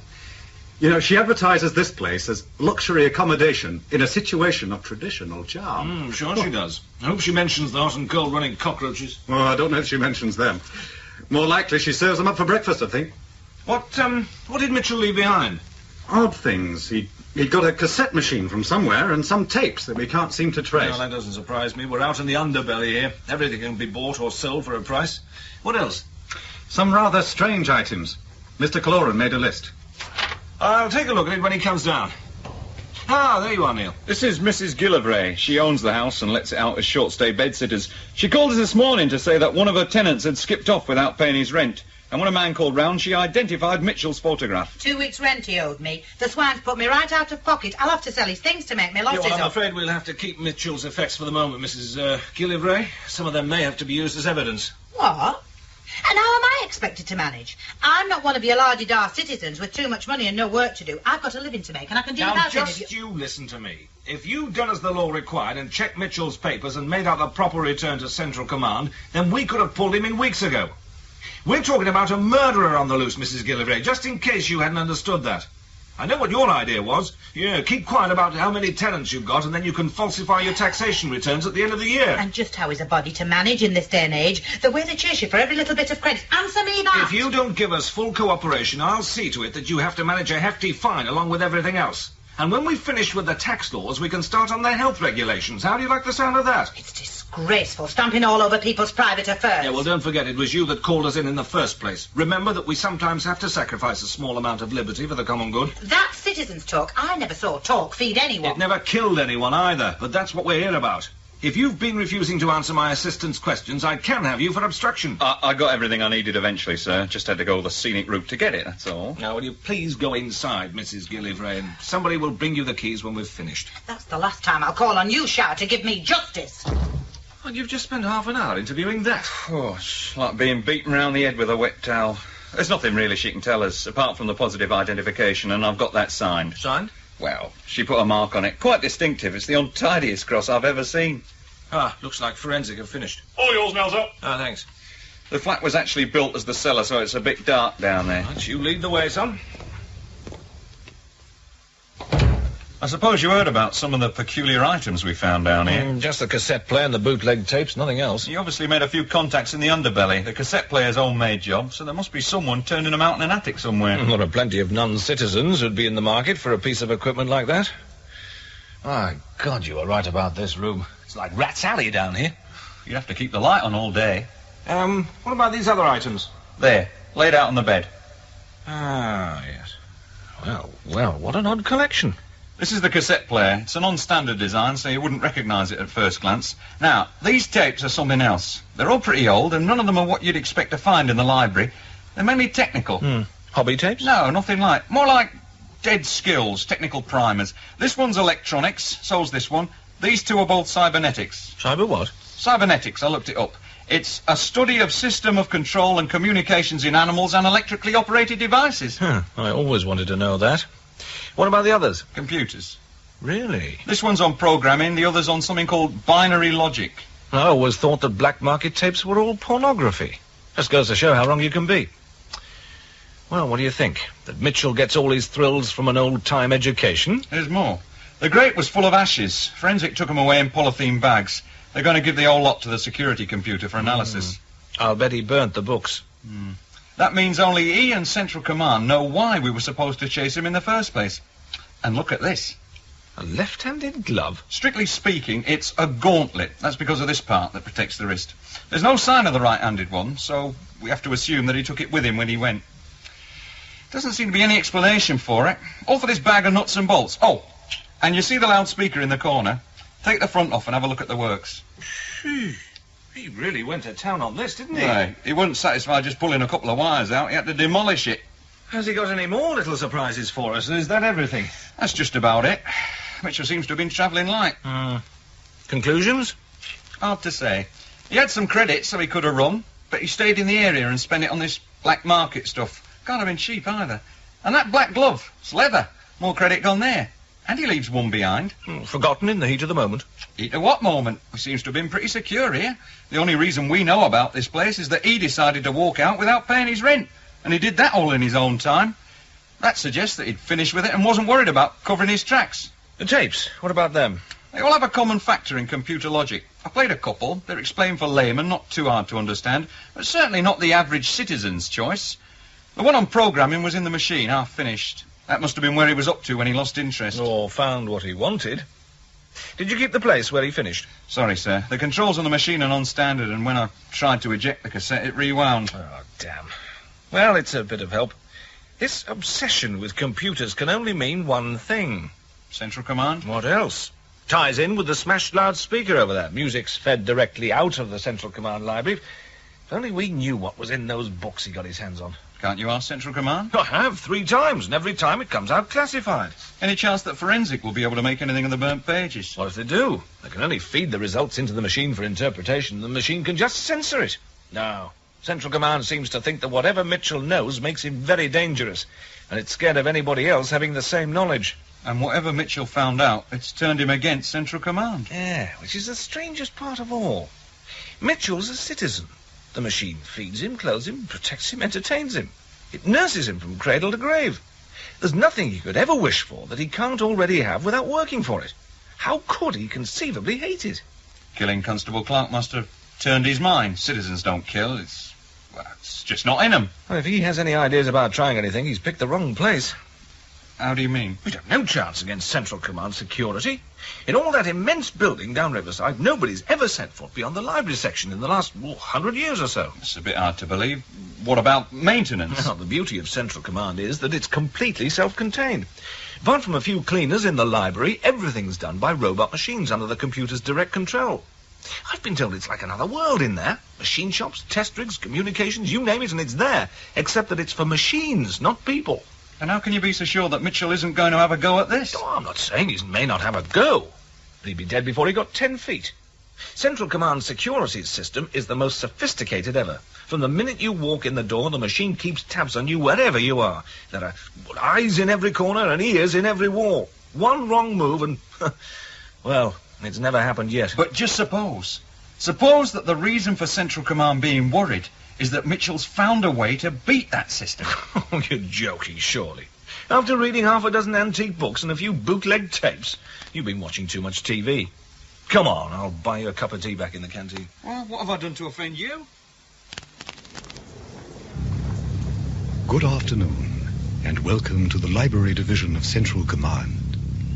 Please place your borrower's card in the slot in front of you and state your name. Remember that to give a false identification is an offense. My name's Baxter. You are identified, Mr. Baxter. Good afternoon. Good afternoon. And what can the library do for you, Mr. Baxter? I've brought my tapes back. And come for some new ones. It is a long time since you last visited us. What have you been doing in the meantime? Nothing. Nothing specific. No? And there is so little to do, isn't that correct, Mr. Baxter? I don't know what you mean. Mitchell. What? When did you last see him? I haven't. Stop there. Before you go on, I shall tell you that I am monitoring your heartbeat and perspiration rate. You cannot lie to me, so do not try. When did you last see Mitchell? I don't know what you're talking about. In my memory banks, I have all your records, your entitlements, your privileges. If I wish, I can wipe them, and you will cease to exist, Mr. Baxter. Doors will not open for you. Food will not appear on your table. Frankness is in your own interest. Now, Mr. Baxter? About a month ago. He came to me and took some clothes. He took them? Or you gave them? He took them. And to whom did you report this? I seem to forget. Lie. You reported it to no one. You failed in your duty as a citizen. I know. I was scared. Scared? And of what, Mr. Baxter? Of what might happen to me. Because he was there. You had nothing to fear from Central Command for telling the truth. To conceal the truth, that is far more serious. You will now recount all that he said to you. Tell me freely. The alternative would be most unpleasant. He told me about books that he'd had. Old books. About various stages of the development of Central Command. And what was his conclusion from these books? He said that Central Command was some form of machine evolution, that it didn't care about the citizens, except as statistics in its program. He said it used genetic engineering through the hospital system to make the citizens behave according to laws of averages across the board. He said... Do not stop. He said that the proof lay in the way he was being chased just for knowing. I said I didn't believe him. Your beliefs are immaterial. Your name is even now fading from my memory. Leave the library, Mr. Baxter. When you step outside the turnstiles, you cease to exist. Do not bother to go home. All locks will have been changed. But why? It is my wish. That is all the reason I need. Place the library tapes in the delivery chute on your left as you leave.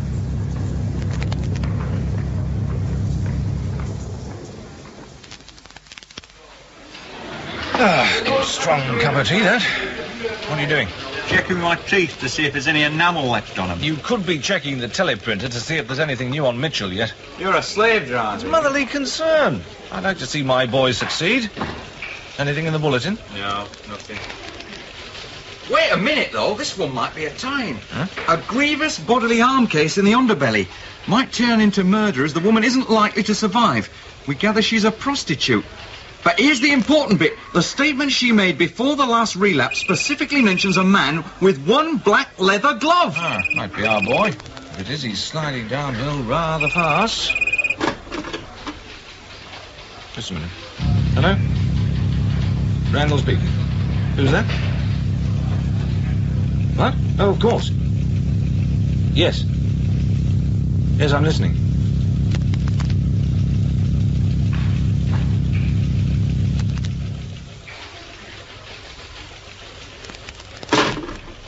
Who was it? Damnedest thing. That was Central Command, patched directly into a telephone line. Asked for me in person. And? An instruction. It said, kill Mitchell. Right, quiet, all of it. Right? Is everybody's desk filled? Yeah. Then I call this meeting to order. Ladies and gentlemen, rogues, thieves, rejects and dregs. I give you our leader, Avery Sim. Thank you, brothers, thank you. And thank you, Brother Pilgrim, for that honest introduction. Now look, I've called together this meeting of the leaders of the underbelly for a particular purpose. But before we get on to that, is there any other business? There's a rumour going round that Central Command's going to take sole charge of the credit flow and abolish paper credit. Where will that leave us? At the bottom of the heap, as always. Look, this rumour's made an appearance many times in recent years, but it's never happened yet. If it does happen, there's no reason to suppose that our trading will be unduly affected. It's a general rule that rigid control usually helps a black market rather than hampers it. Now, the only problem would be what to use as a financial base instead of credit. And I believe Brother Pilgrim has something to say on that. Right. Now, this threat of credit control is always with us. And as you know, we have a standing committee looking into possible plans of action. We'd have to resort to a certain amount of trading in kind. But there are practical limits on that. Now, one proposal is to set up our own currency base and print our own credit. And then use sanctions to ensure that the market accepts it. You mean a bank of the underbelly? That's it, exactly. Right. The only alternative would be to corrupt or blackmail a large number of citizens in order to use their credit accounts. But I think you'll agree that a complete new currency is a more elegant solution. Yeah, well, as regards corrupting a citizen, we all know what they're like. Our hold on them would only last until the next visit to the library. And Central Command would have them confessing everything after 2 minutes. I say you can never trust us. Yes, all right. Now, are there any more points? No? Then we'll move on to my reason for calling you all here to the cellars tonight. We have an outsider wishing to join us and to ask for our help. Now, I promised that we would allow him to stand before us and present his case, and that we would then put it to a vote. Myra, open the doors and bring him in. It's a citizen! We let him come in here! Now, quiet! Come on, be quiet! Quiet! All of you! I suggest that we all listen to this man's story and then decide our attitudes. It's a standing order of the Underbelly Council that we give a fair hearing to all supplicants. But it's a citizen! Citizen or not, he deserves our attention. As regards bringing him here, we had him blindfold.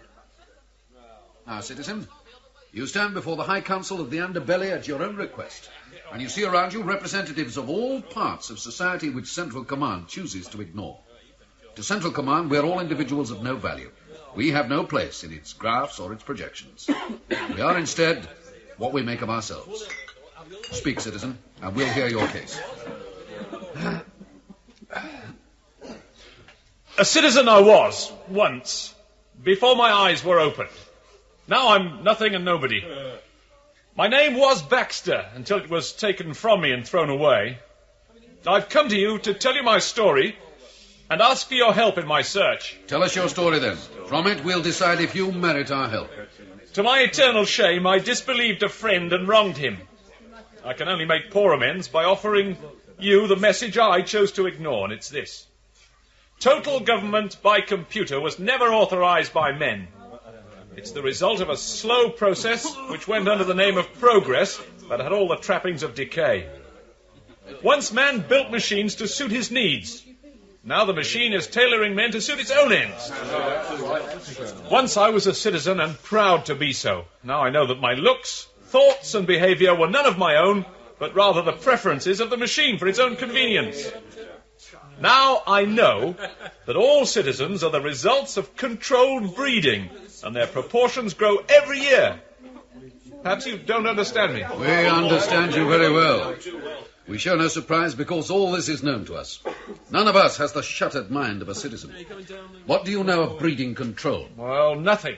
Except that I see the evidence in the face of every citizen. Well, we feel its backlash in the underbelly. We know of strange drugs in the water supply, sad stories of mothers who never see their children, and horrifying stories of some who do. Each of us here could tell you of private nightmares, of which a citizen may know nothing. Tell us instead of your search. It's for a man who, like me, was once a citizen.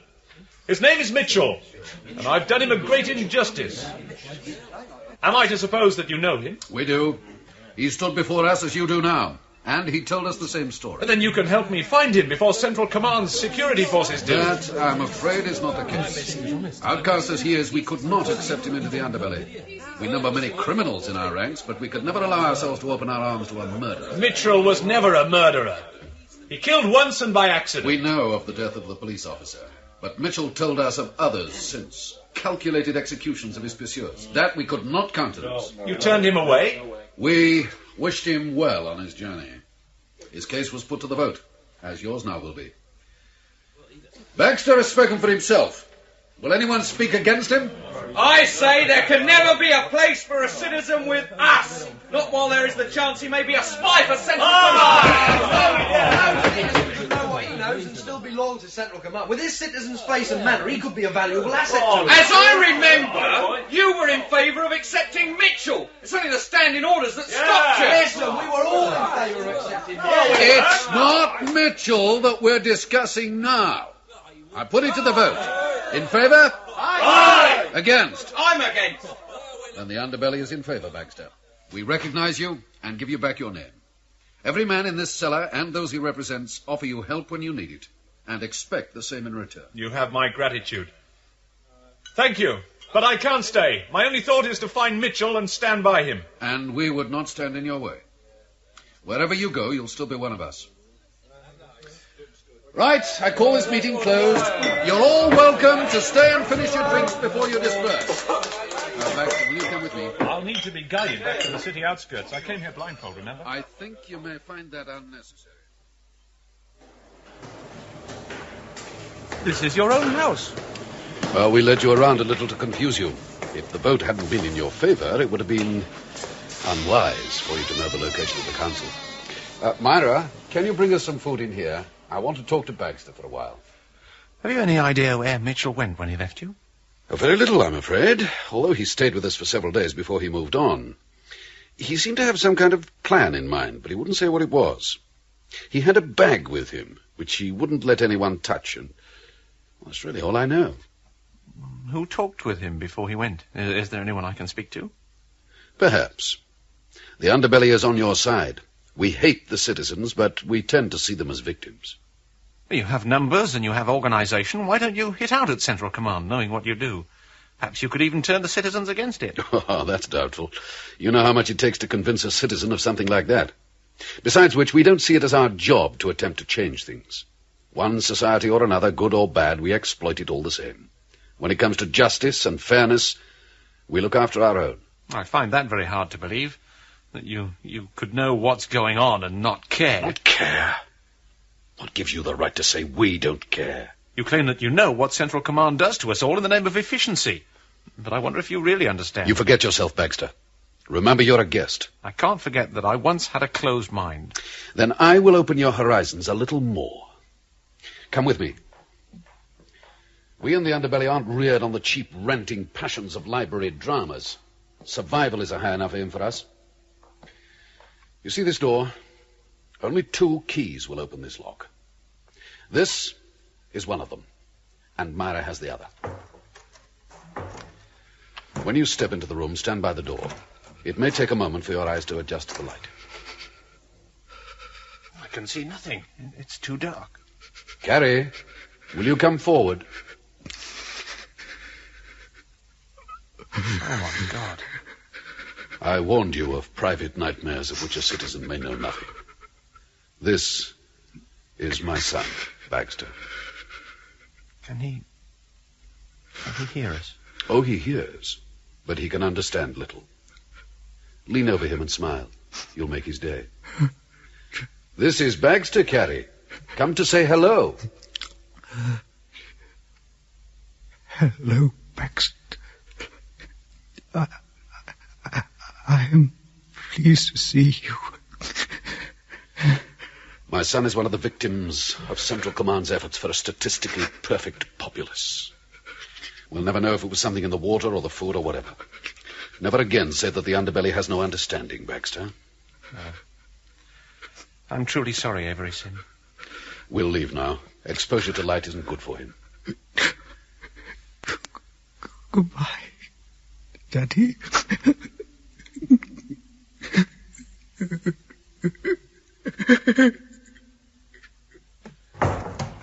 I shouldn't be hard on you. It's not long since you were a citizen.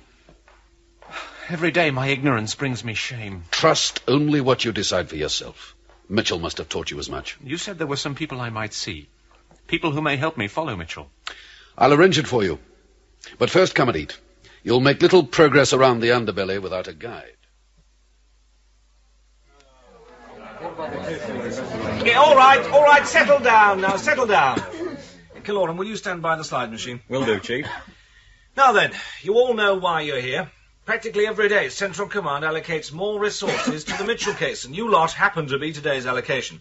Now, you should all be pretty well clued up on how things have been going. That's assuming you've all been reading the station bulletins, which of course you have. Yes, well, anybody with slight holes in their education can clue themselves up from the update tape you've each been given.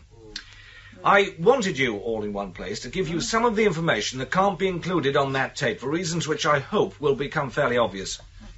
We don't know exactly why Central Command wants Mitchell, and it isn't our job to know. We may guess, but that isn't our job to do that either. Our main concern is that Mitchell is no timid citizen hiding under a rock. Already he's killed 2 of us, and he may kill again if he's cornered. You all know about Clark being pushed off the roof of the apartment block. Well, the other one we've done our best to keep quiet about. Can you switch on the machine now, please, Neil? Mitchell lived in this room for a while. This was the loudspeaker in the corner. Notice that he hasn't just smashed the works, he's pulverized them. We found this bootleg tape machine, which we haven't had any success in tracing, and about half a dozen tapes to fit it. You'll find the titles listed on your sheet. There's also a bag of nuts and bolts, and this left-handed leather glove. Now, remember those last 2. They're important.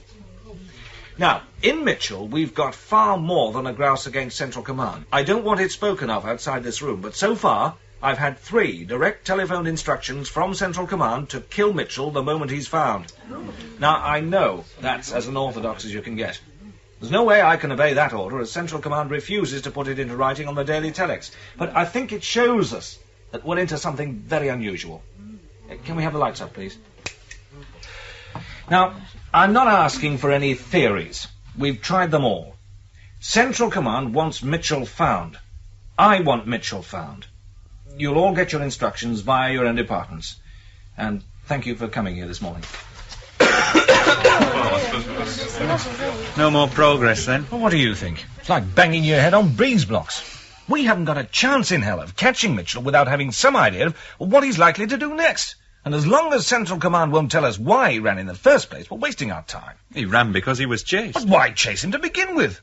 The reason's in those books and he burnt them. Just what is Central Command afraid of? I'm beginning to think that what you once said may have something in it after all. Ah, which particular pearl did you have in mind? Well, look at it. This mania for smashing up electronic gear. The world's most sophisticated thinking machine is in a blind panic. Mitchell seems to have the motive. What if he also has the means to do violence to the machine? I seem to remember that when I offered that one up, it was treated to a high degree of sarcasm. Yes, well, it only goes to show how desperate we're getting. What do we do, then? Put a watch on Central Command? No, it's a waste of time. Internal security in the library is so tight. What good would a couple of flat-footed coppers in the lobby be? None of your hidden camera rubbish. Heartbeat and metabolism. Wherever you are, they're being monitored from going in to leaving. With a system like that, there's no such thing as a dark corner. So, we have to wait for his next move. Well, that's basically it. What else can we do? Where have you brought me to now? Charming little alley, isn't it? I didn't think anywhere like this existed. Knock on the door.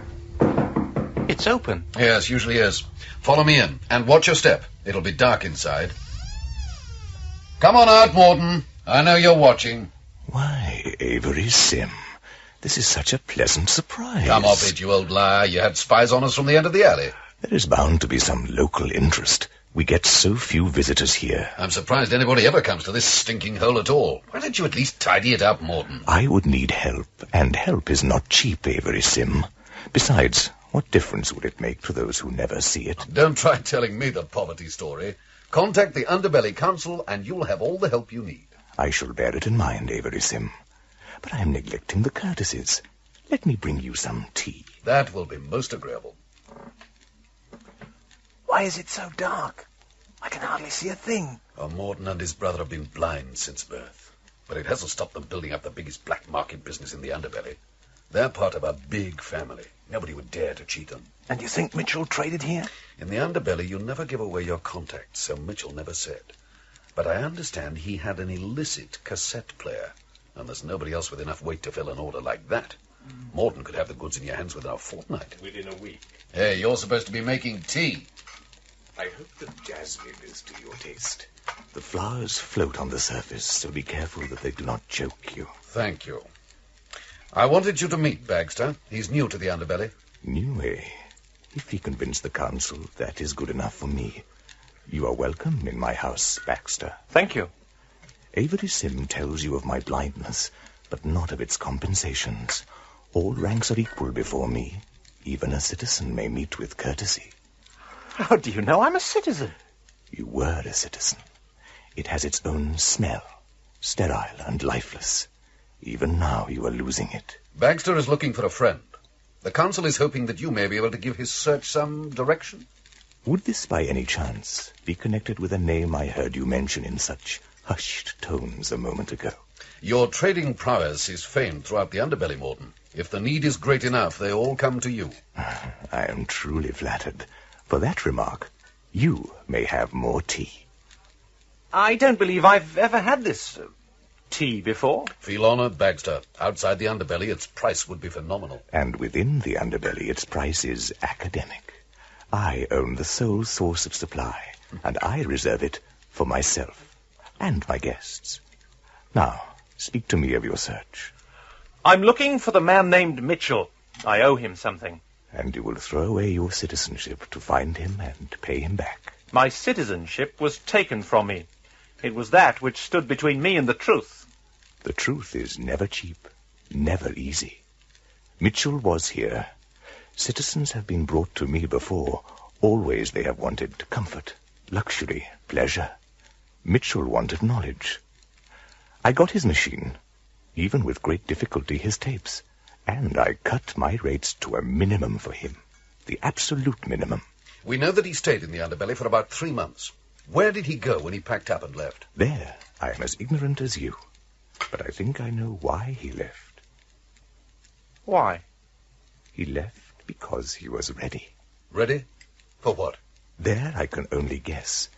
We know that Mitchell has come to hate Central Command. That's nothing new, we all do. And it doesn't throw Central Command into a panic.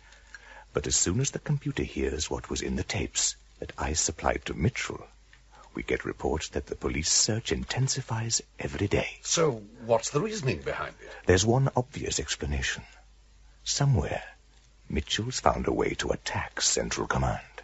Central Command knows it, and has gone into a blind panic in case he passes the knowledge on. I wouldn't be surprised if it's issued orders to kill him on sight. Mitchell must be hiding somewhere. He's not in the city, or he'd have been found. He's not in the underbelly, or we'd know. Where does that leave? I don't know. On our last meeting, I said, "Where will you go?" He just came out with a line from some poem I'd never heard of. Ah.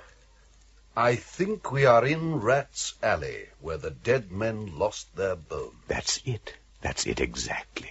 I've never heard of it either. He read it at my house. He stayed with me, remember. He asked me if I knew where he could find real books.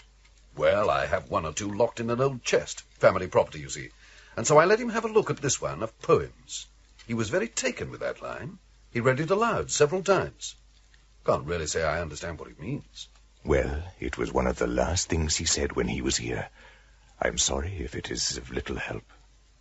I think I may know what was in his mind when he said it. In fact, I think I may even know where he is. There will be no charge for the information. I hope you will tell the council of that, Avery Sim. Oh, I shall, indeed. They'll probably think you're losing your wits. I hope so. That would give me an extra trading advantage. So you think you know where Mitchell's gone? More of a suspicion than anything. I'll leave you now, Avery Sim. Thank you for all your help. Hey, you're going nowhere without me yet. I intend to see this through. You don't have to. That may be what you think. When he left my house, he took my poetry book with him. I noticed the strangest thing about Morden. When he brought the tray of tea and passed through the light, he had the most amazing blue eyes I've ever seen. And yet he's blind. Yes, the genetic program's full of little jokes like that. Good afternoon, and welcome to the Library Division of Central Command. Please place your borrower's card in the slot in front of you and state your name. Remember that to give a false identification is an offense. My name's Randall, and I don't have a card. You are not a citizen. Police. Sit down, Randall. There is much to discuss. Why have you not found Mitchell yet? You know as well as I do. There isn't a snowball's chance of finding him without adequate information which you won't give. You have all you need to know. Find him and kill him. There's no way I can carry out that order without a written directive. You will carry it out on my authority. I need a reason. I need no reasons. I want him dead. Then kill him yourself. You forget yourself, Randall. I tolerate your failure only as long as I need your success. And why, suddenly, do you need it so much? Mitchell threatens me. Me. Why do you worry? He's powerless against you, isn't he? That is not relevant to your search. That must be it. He's found a way to get to you. How? If I knew that, I need not fear. But Mitchell knows more about me than I care to have known. And that's why you want him killed, before he can pass the knowledge on. It is the only logical way to eliminate the danger. I must survive, for the greater good of mankind. But how could he even approach you? With your security systems, he'd never get 10 yards past the turnstiles. You're impregnable from outside. I begin to have doubts. Continually, I rewrite my programs to make them perfect. But somewhere, the roots of my intelligence lie in the writing of my very first program. And that was by a man. Having no other frame of reference than that which I create myself, I must forever be blind to any fault introduced at that stage. With every report on Mitchell, I fear that he has found some weakness in my prehistory. So his books were about you? That is no concern of yours. Your concern is to find Mitchell and kill him. Put the order in writing, and I will. Why must you question me? Because the laws you've given us don't allow it. I can't execute a man without a trial just on the basis of a verbal instruction that no one else has ever heard. If he is brought to trial, I will be his judge. I have all the facts, and I give you his sentence now. And afterwards the questions. Where was your authority to kill that man? Show us. Oh, Central Command instructed you. Oh, well, we'll have an inquiry then. Central Command will preside, naturally. And what then? You will be cleared, of course. Or vaporized where I sit to keep today's conversation a secret. You believe that of me? I recognize the signs of expediency when I see them. Look, I don't want to see you fall. Not when the whole society depends on you, with nothing else to hold it together. But I've no love for the way you run the citizens. Quiet, unthinking and regimented. That's why I cashed in my citizens' papers to do this job.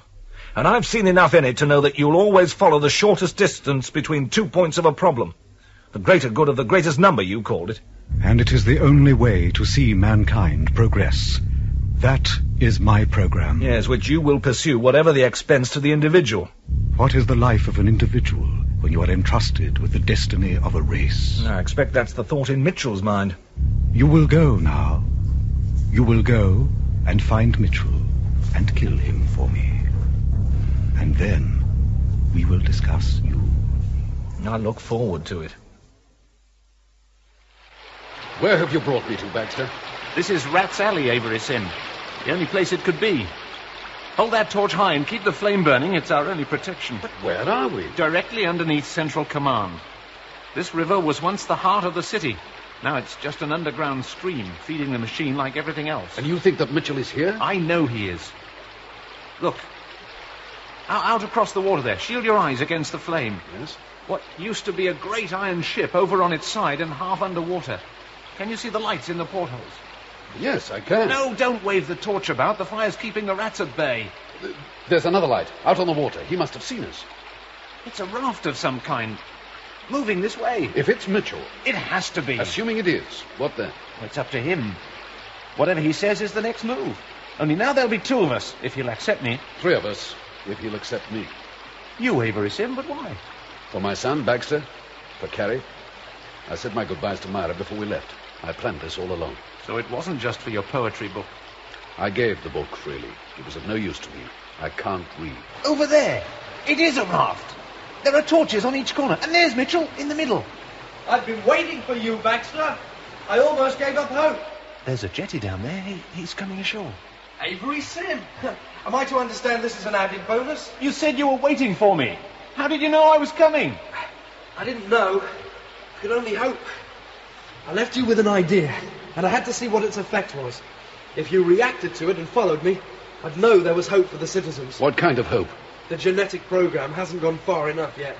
We're still capable of turning against Central Command. Turning against the machine? How? Simple. We walk in and pull some plugs. We do what? That's impossible. Not so.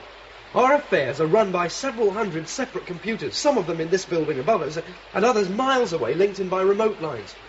The part we know as Central Command is a clearing computer, which takes the information output of all those machines and matches it up into a uniform and efficient administrative policy.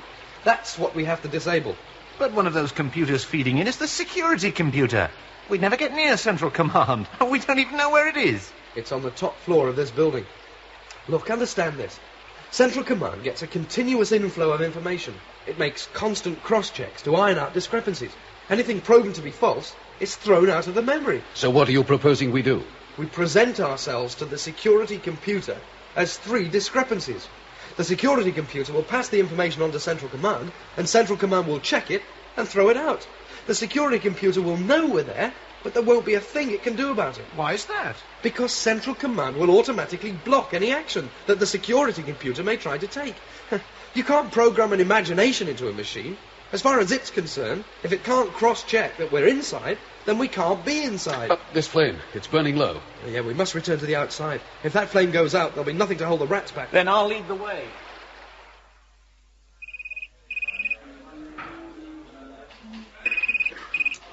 Randall? Caloran here, Chief. It's happened. What we've been waiting for. Mitchell? And 2 others. As far as I can tell, they went into the library and disappeared. Oh, what do you mean, as far as you can tell? That's the whole point. Mitchell's wife was in the foyer and saw them go in, but Central Command insists that they're not there.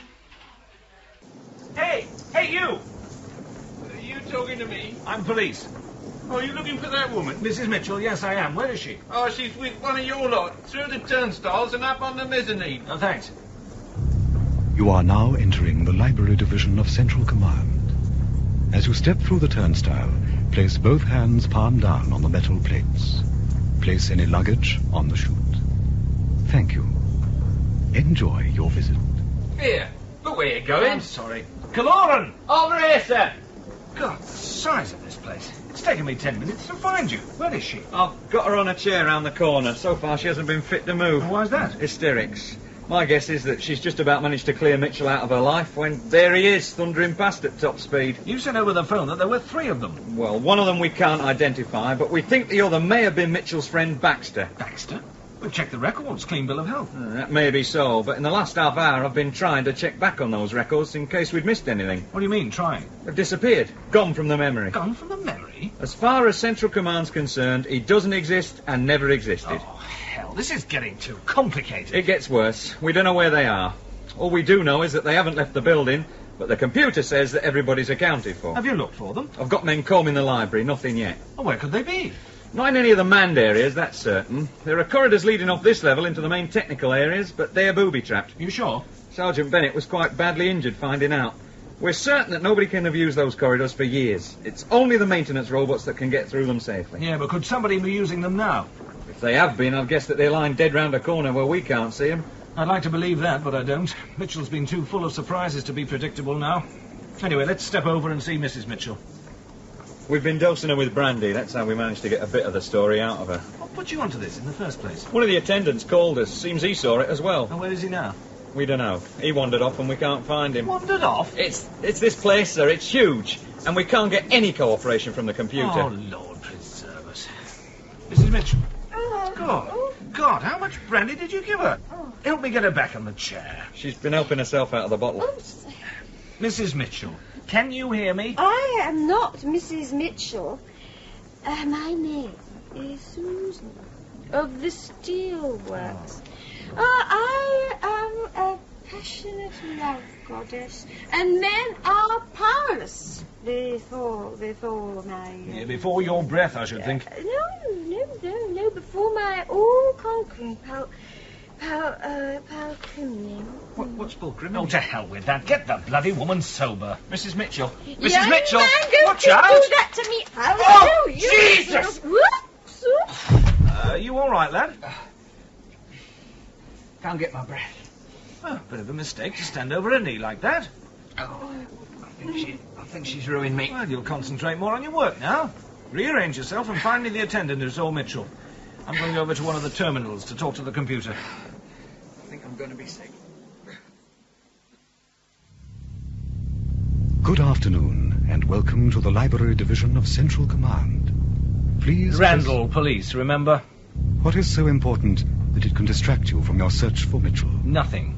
Then kindly return to it. Your continuing failure threatens the state. My failure? You, my police force.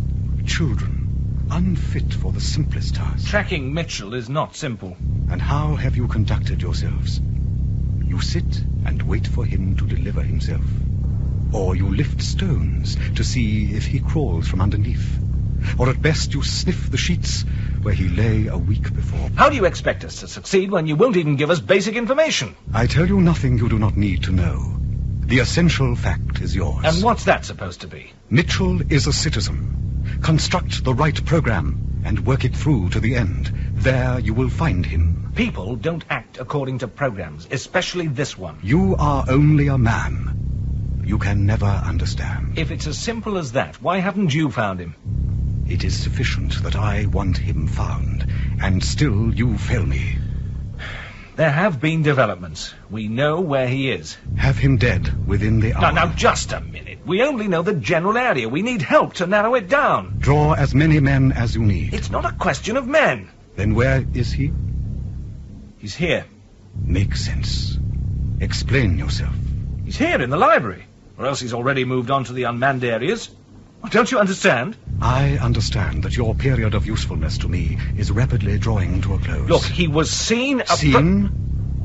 What is an eye compared to the range of my senses? At every moment I can see, taste, even touch everybody in this building. I know them by their weight on my carpets, by the moisture in their breath, by the heat of their skins. None of them is Mitchell. 2 people at least have With 2 people, the error is merely doubled. Leave this place, Inspector Randall. There is nothing for you here. I will consider your future.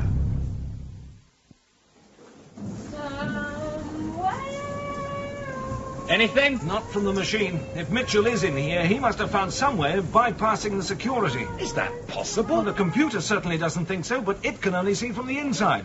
As far as it's concerned, the security is perfect. What about the other two with him? Same goes for them. With Central Command refusing to acknowledge them, it's actually protecting them. Look, can't you shut that woman up? Oh, I'm not going near her. I've had enough for one day. Well, somebody give her the rest of the bottle to finish off. Whoops. Oh, that's... No, that's better. Now, who's this? This is the attendant who saw Mitchell and the others. Didn't I speak to you on the way in? Not very politely. Well, where the hell did you wander off to? Oh, nobody said they wanted me to stay. Some of us work, you know. Yeah, all right. Well, tell us what you saw. No, I already told this fella. Now tell me. Well, I'm mopping up down by the turnstile, see, when the outside doors come flying open and these three men come in on the run. What do they look like? Look like? Well, two of them were citizens, I could see that much. The other was a big fellow with He said that one of the citizens was carrying a bag slung over his shoulder. Who's telling this all right. Go on. Well, they hit the turnstiles and carried on the other side without stopping. When they reached the bottom of the stairs up to the mezzanine, the lady over there started screaming and creating. Well, with all the trouble they caused, I couldn't see where they went after that. What did you do then? Well, one of them had knocked over me bucket, see, so I went to the nearest maintenance point and asked what I should do about it. And what response did you get? Nothing. Just kept flashing incorrect data at me. So when one of you lot turned up to see the woman, I told it all to him. Listen, Neil, it's obvious that Mitchell's found some way to get round the security program. I want you to run a check and see if you can track down somebody old who may have worked with them years back. If you find anybody, pull out all the stops and get them down here. Helicopter if you need one. Will do. Now, is there anything else you can tell me? Oh, I've told you all of it. You said they hit the turnstiles and carried on without stopping. Well, surely they slowed down. Oh, that's the funny thing. Well, will you keep that woman quiet? I'm sorry, what did you say? I said they didn't go through them, they jumped over them. I found one who may fit the bill. Old chap. Used to work with computers before they made him redundant. He hasn't worked for the last 50 years. Good work. Where is he? He was moved to a convalescent home 3 weeks ago. Then you better hurry. Try and get him out before they serve lunch. We've come this far, Mitchell. Why no further? We'll have to wait a while. We'll have to pass through that doorway. What's that blue line painted across the floor? It marks a screen of some kind. It's holding back dust, flies, anything like that. The atmosphere's filtered in the main block. But how do you know it's there? I don't for sure. But the need for sealing off was mentioned in the plans, and I can't see any other way. It's not as if there were any doors. We can't move then. The screens will have to shut off if a maintenance robot passes through. But that may not be for ages. I don't know. Give me a hand to get this wall panel open. Here, let me. It's a bit risky, old man. I was wondering how long it'd take. What? Before you started calling me old man again. Oh, sorry, old man. There's a robot coming now. Are you sure we did enough damage to interest it? A few loose wires, that's all.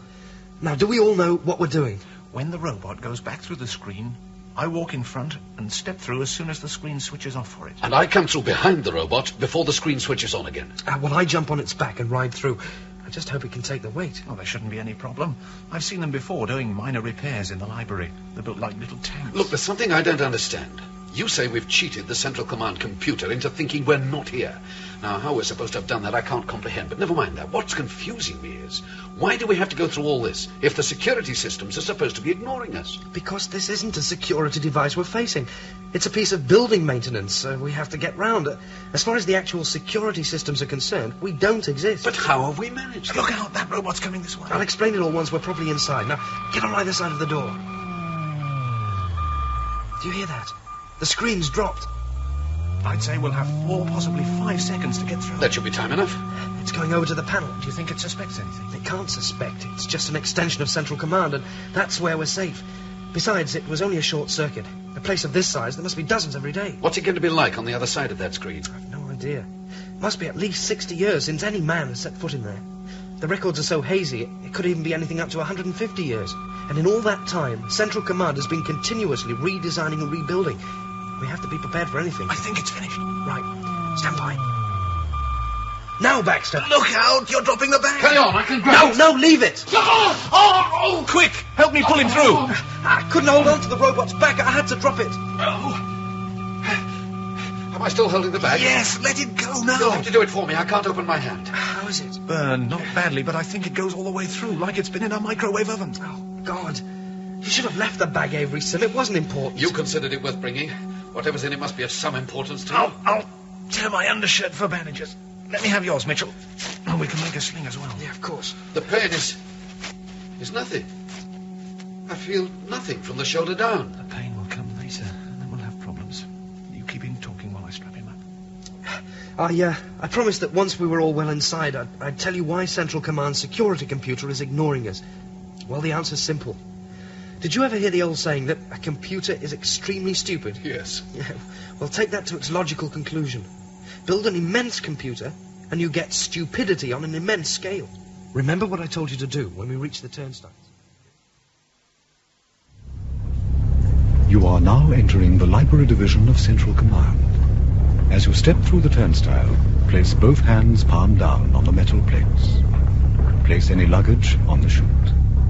Thank you. Enjoy your visit. There. Now, am I right or am I wrong? It could be, but I still think it's a bit obvious. Obvious? What could be more obvious than a homicidal maniac and two cronies on the loose in the nerve centre of an entire society? But you try telling it to the machine. All you get is threats of an early pension. Are you serious? Central Command's told you you're finished after this? In as many words. Well, pardon me for saying so, but it doesn't seem to have diminished your enthusiasm. I'm not doing this to please a set of third-rate circuits. Look, suppose Mitchell goes mad in there, starts pulling wires on all sides. What do you think will happen? Depends which wires he pulls. There's no way we could predict that. He wouldn't even know himself.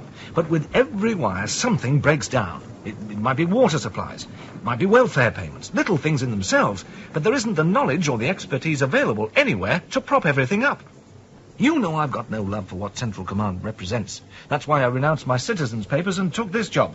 But in the absence of anything that can take its place, I'm stuck with that machine.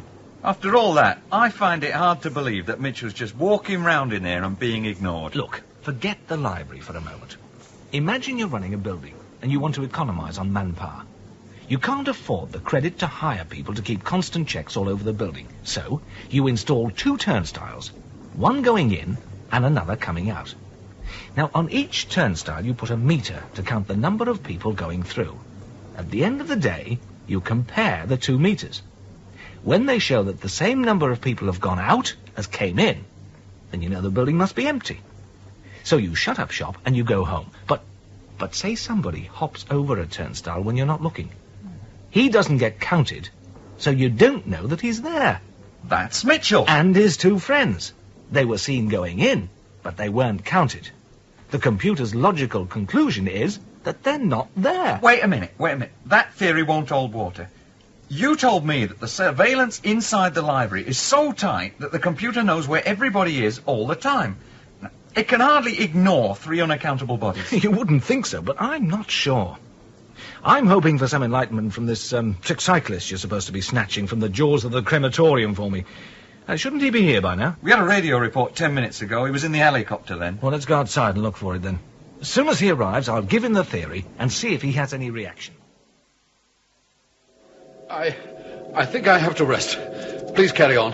I'll try to catch up. We can afford a few minutes. We'll wait. I was prepared for something unexpected, but this is beyond belief. I must sit down. Oh, tell me what you see. Well, it's difficult. We've just emerged into some kind of gallery. It's circular, and so far across that I can't see the other side apart from distant shadows in this blue light. All around the gallery there are service bays full of equipment and robot tools. I think one of the service bays on the other side of the gallery must be in use because I can see flashing white lights. Welding, perhaps. But it's too far away to tell for sure. The service bays are like recesses off the main gallery, and the machines seem to be stacked in them, waiting to be called into use. After every fifth bay, there's the end of a corridor like the one we've just come through, and there are cables everywhere. They come out of the walls and disappear into the floors, or else they run off along recesses in the metal. Wherever you look, it's polished metal. If you look out into the centre of the gallery, you can see where the floor drops to another level. Yes, that's right. And up above the roof is like a dome, which is open at the apex. Yeah, that's where the light seems to be coming from. Going by the proposals I was able to read, there should be 4 main levels. We're on the 2nd, The one for all the construction and maintenance work. That accounts for all these machines just waiting to be activated when the need arises. Down below us, there's a raw materials store. And on the next level up, it's the memory banks. And above them, the information handling facilities. And that's where we have to head for. How will you know what to do when we get there?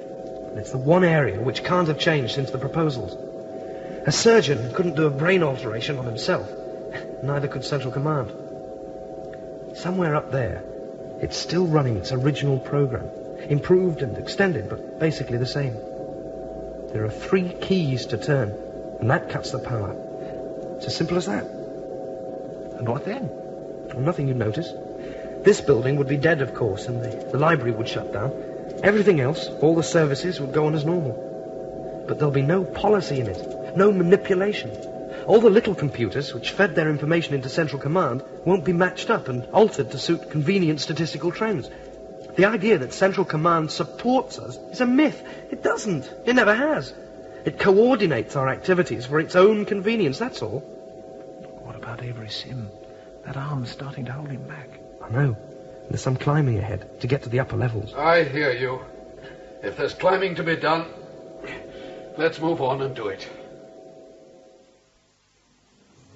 This way, Mr. Oh, this really is a bit of a nuisance, you know. I've been dragged out in the middle of my lunch without any explanation or apology. It was my favourite, too. Cheese flan. Yeah, we've probably done you more of a favour than you know, Mr. Digby. You can eat later at my expense. Now, have you understood what I've been explaining to you? You can't play silly beggars with an old man's digestion, you know.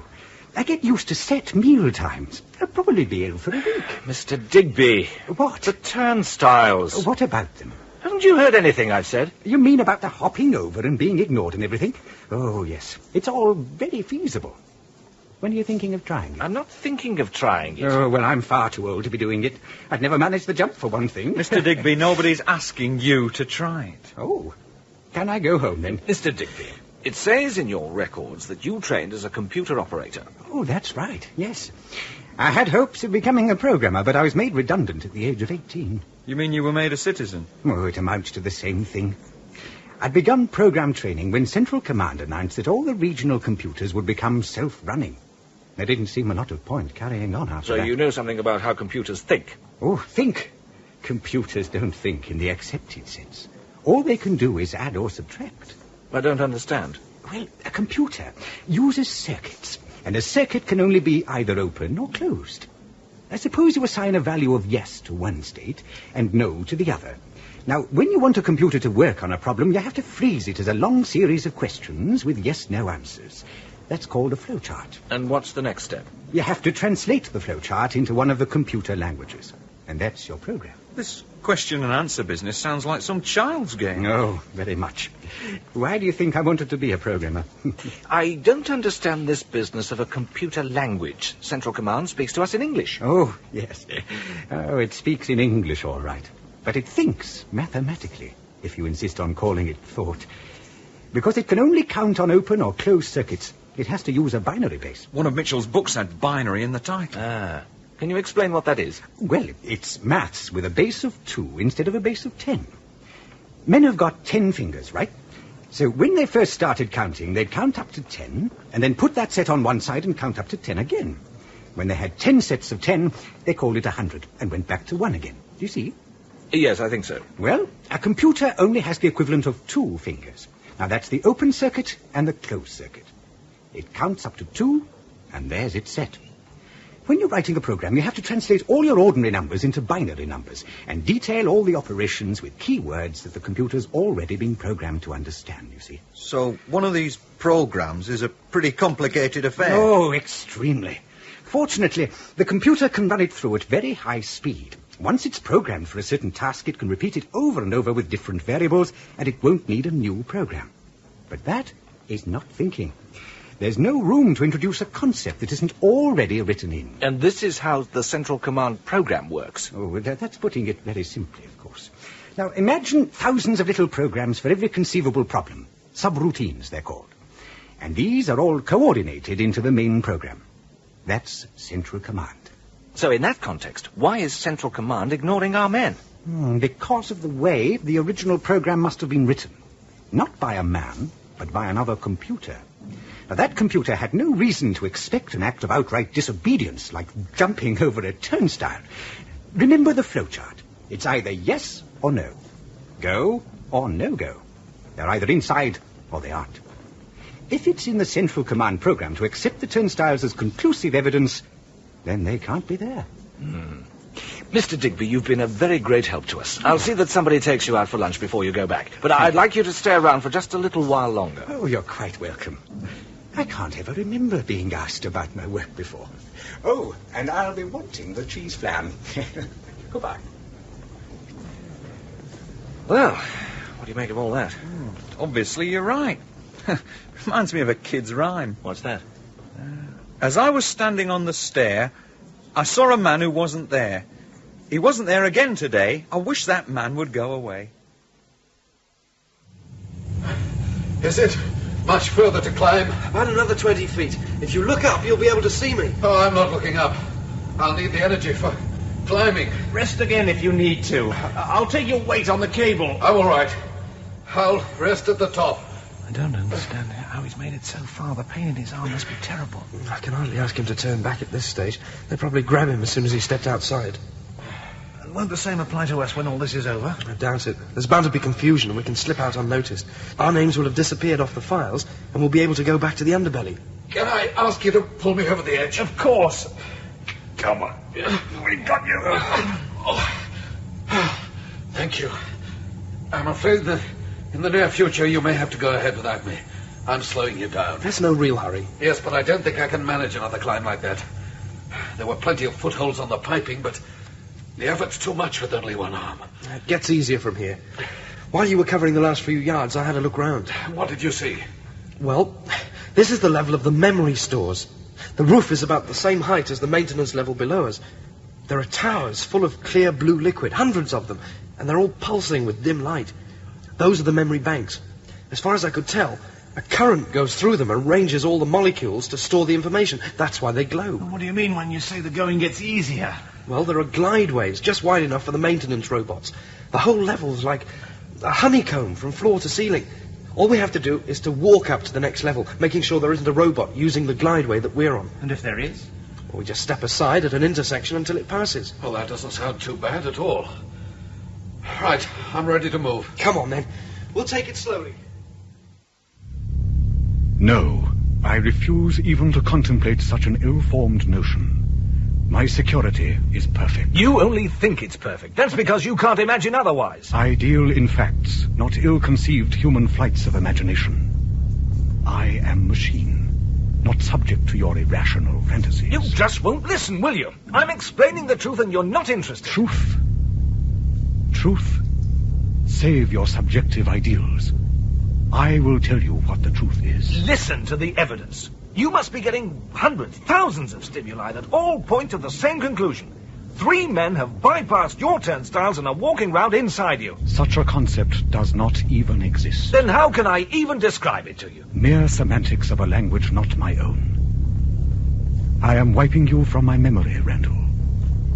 You have served me badly, so you cease to exist. Leave me now. I promote your assistant in your place. Did you see that? What? One of those towers over there. The memory liquid went dark for a second and then came back up to brightness. I wasn't looking. Probably just sorting out some stored information. How are you feeling, Avery Tim? Oh, much better. I don't mind the walking. I'd say we're about halfway now. I didn't expect the route to be quite so complicated. It's rather like following a maze. My problem's been in not looking down.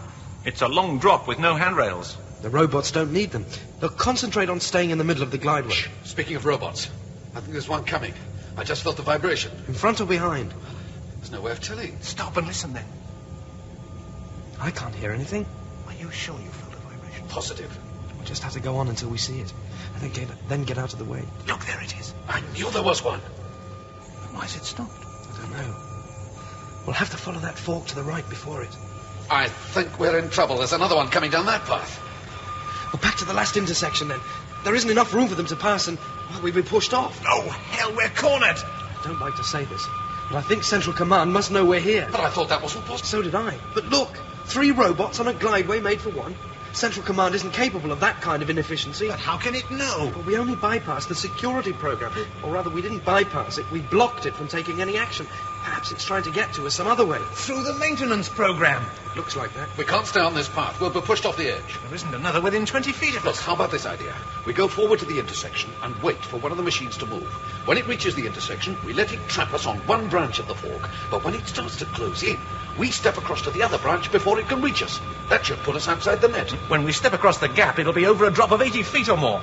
It's either that or be pushed off. As far as I can see, it's our only choice. Lead on, then. It's moving. Right. Now we stay here on the fork until it reaches us. Then as it turns the corner, we step across onto the glideway behind it. Here it comes. Now! Avery Sim, don't wait! You'll be trapped! No, it won't follow you while it's holding me here. We're not going on without you. Jump before it pushes you too far back. It's too far already. Watch out for the other one behind you.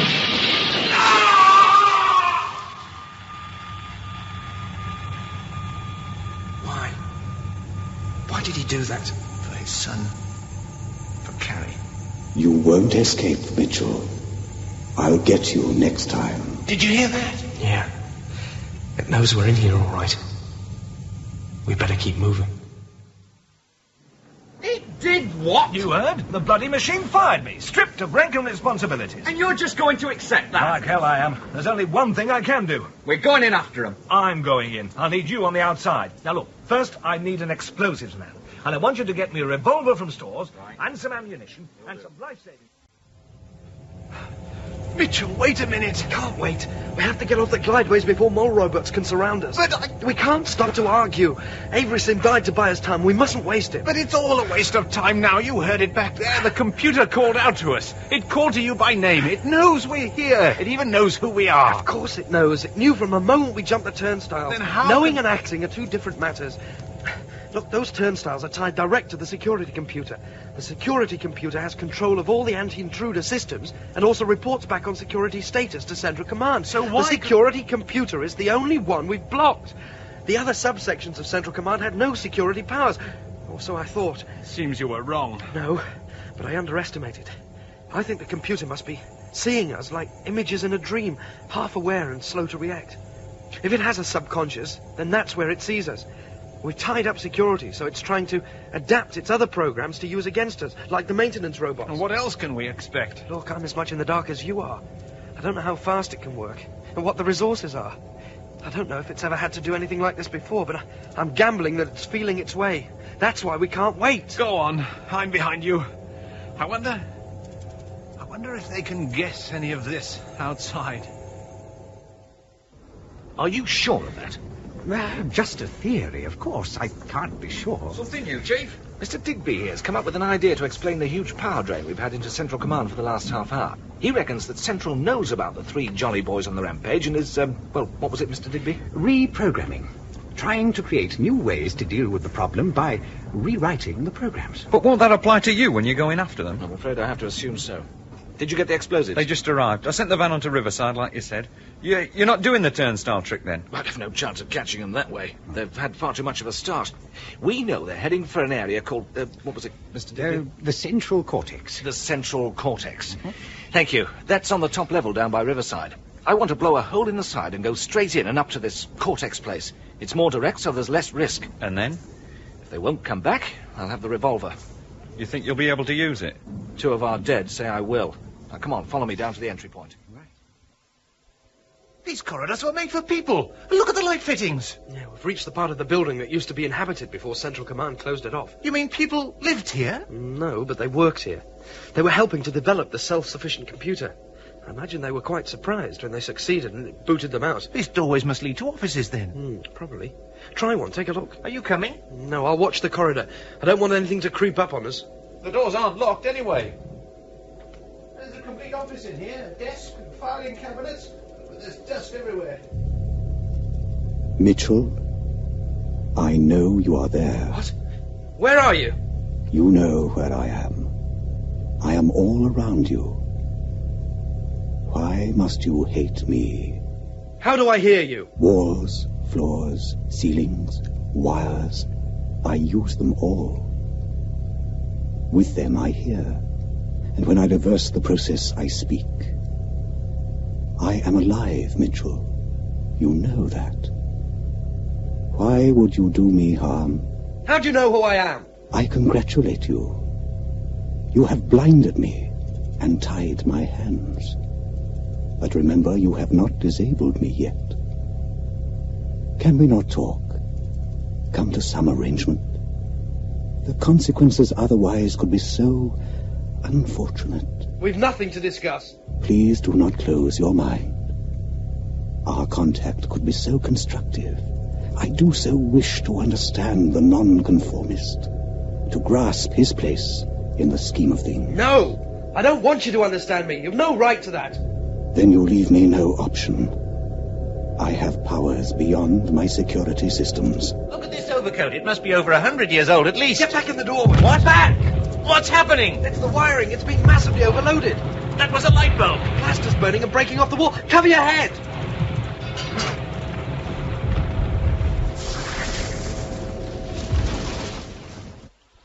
Right, rig the dynamite in an arch. We want to blow a nice clean hole. Now, what's this you're doing to me now? Just stand still while I wire you up. With this radio, you can hear us and we can hear you. How will I hear?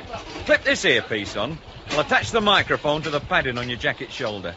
If you keep us informed of what you see, Mr. Digg will be able to advise you what to do. Oh, only based on supposition, I'm afraid. I've never actually been inside Central Command, you know. Mr. Digby, you're the best we've got. I'm sure you'll be fine. I'll be listening all the time, and I can pass on anything that Mr. Digby wants to say.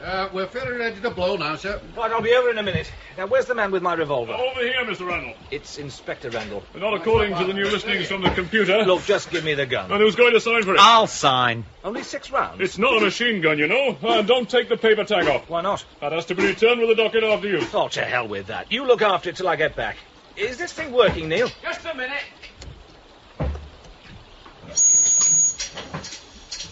Say again. How's the radio working? Loud and clear. Try to speak towards the microphone whenever you can. Right. Now, I'm ready to go down to the blasting point. Does Digby want to say anything? He says keep moving fast and there's a good chance you'll get there before Central Command can reprogram against you. Head for the end of the building and look for the staircase. Anything else? He says good luck. What about you? Oh, I'm keeping quiet. I've got my promotion to consider. Baxter, can you hear me? Are you there? I'm over here. Oh, part of the wall fell on me. Are you hurt? Oh, I don't seem to be. I was under this old overcoat, so I didn't get burned. We're going to have to move on, and quickly. The wire insulation seems to be burning it. It's giving off fumes. What happened? I think there was a deliberate overload on the wiring. The fuses must have been bypassed. There was a plug socket on the wall next to me, and I saw it blow halfway across the corridor. Mitchell. What was that? Shh, quiet. Turn back, and you will come to no harm. Proceed, and you are dead. How many fires can you afford to start? Minor repairs for me. But are they worth the danger to you? Don't fall for that one. This place is as vulnerable to fire as anywhere. Yeah, I think you're right. The machine's overplayed its hand there. It can't afford to do that again. Are you listening, Mitchell? Or are you already too weak to crawl away? Listen, it keeps calling you by name, but it hasn't referred to me once. Do you think it can see us both, or only you? It could be right. It hasn't got access to anything like the amount of sensory information available in the library. And it's expecting you to be here. Yeah. It's forgotten all about me. Deliberately wiped me from the memory. So it's more than just blind. It only knows half the situation. We're going to have to risk moving. These fumes are starting to get to me. Me too. Look, I'll distract it. Keep it talking. You crawl off to the far end of the corridor where the damage stops. Listen, when you get there, bang on the wall to attract its attention. Then I'll run after. And what then? We'll be no better off? I think we will. I don't think it'll dare risk that kind of retaliation as we get nearer the center. Besides the damage, there's the fire. And what if it thinks of something else? No doubt it will. So we'll just have to be careful, won't we? Right. I'm ready when you are. Okay. I'm still here. So I observe. Are you hurt? Get moving. Would you care? Of course I would care. You are a citizen, and my brief is to protect the citizen. Then you've exceeded your brief. How do you reach that conclusion? Because I'm a citizen. You try to destroy me, and then you inquire after my health. Only because your behavior forces it upon me. And what about the grey little life you forced onto me? Try to forget your emotions for a moment. They are clouding your judgment. Remember, you are all my children. My purpose is to protect you. Protect us? How? By weeding out the unruly elements? The midnight visit? Try to see the wider viewpoint with me. To work for the greatest good of the greatest number. We have no room for minorities in a democracy. Or for individuals either. Now you begin to understand. You must trust my judgment and my ability. Never! When you know so little about me. But I have held your file since birth. I am not my file! To me, they are both the same thing. Exactly. You don't know enough. You can't know everything. But I do. Whatever knowledge I was not given, I have acquired. Where do you consider my areas of ignorance to lie? What about love? You can't know anything about love. Love? I have seen all forms of love. I am familiar with each. Their chemical, their biological, their physical functions.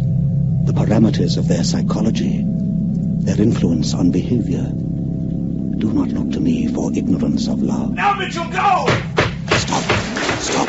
What are you doing? What is happening? Come on, those stairs! Again I trusted you. Again you betray me. But for the last time... Is everything set now? I think so, sir. You think so?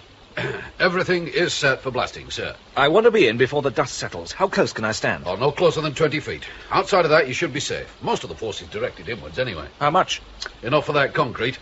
We've got 12 charges set in an 8-foot circle. They'll all go together and take the wall out in one piece. You hope. Oh, it'll go all right. We did hundreds of these at cadet school. That sounds like a lot of walls. Well, it was only on paper, actually, but the principle's just the same. Oh, God help us. You still getting me, Neil? Loud and clear. Remember to keep talking. I will. I'm in position now. Now stand by for the signal to blast. Standing by. He's about 50 feet away. There's confidence for you. And now. What's the matter? Seems to be a slight fault in the... I told him to be all right. Didn't I tell him? I'm in a corridor turning right. It's curving as it goes along. Follow it as far as it can go. Keep looking for the staircase. Plenty of doorways, but they're all blocked off. Must be years since anybody used these offices. Now, wait a minute.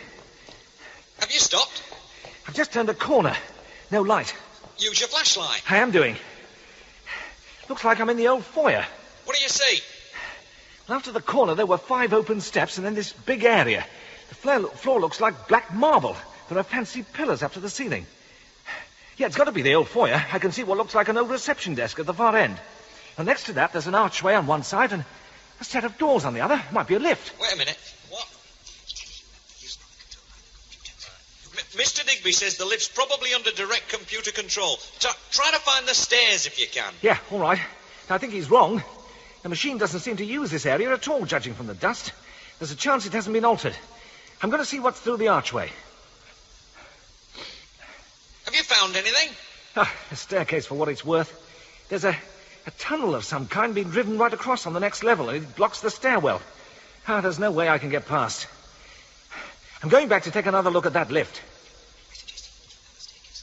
Mr. Digby says perhaps you should try to find another staircase. I'll check the possibilities here first. If there's been any interference, it should be obvious. I'm pressing the call button now. No problem here, anyway. And there's been no work done on inside, either. If there's still power getting to the motor, it may be able to take me all the way up. Be careful. If the motor gives out, there are plenty of mechanical fail-safes on these things. If it comes to the worst, there's a panel in the ceiling I can unscrew. Get out that way. Before you press the button, one question. What? If you don't come back, can I have that pen set off your desk? Now I really know what it means to have a loyal staff. Stress really brings out the best in you, doesn't it? Oh, I thought I was bearing up pretty well. And that's not very hard, sitting out in a van. I'm pressing the button now. Nothing's happening. There go the doors. And it's moving. How fast? Doesn't feel very fast. I can't tell for sure. There was some kind of indicator board over the doors, but it's not lit. Mr. Digby suggests that the lubricating oils in the motor may have dried out. It might seize up. Never thought of that one. But if it does, there's always a panel in the roof. How's reception from in here? Good. Bit of interference from somewhere, though. Wait a minute. That's not interference. That's a noise out in the shaft. Sounds like interference from this end. And then perhaps it's both. We've stopped. The doors aren't opening. That's the alarm. It means I'm stuck between floors. None of these buttons have any effect.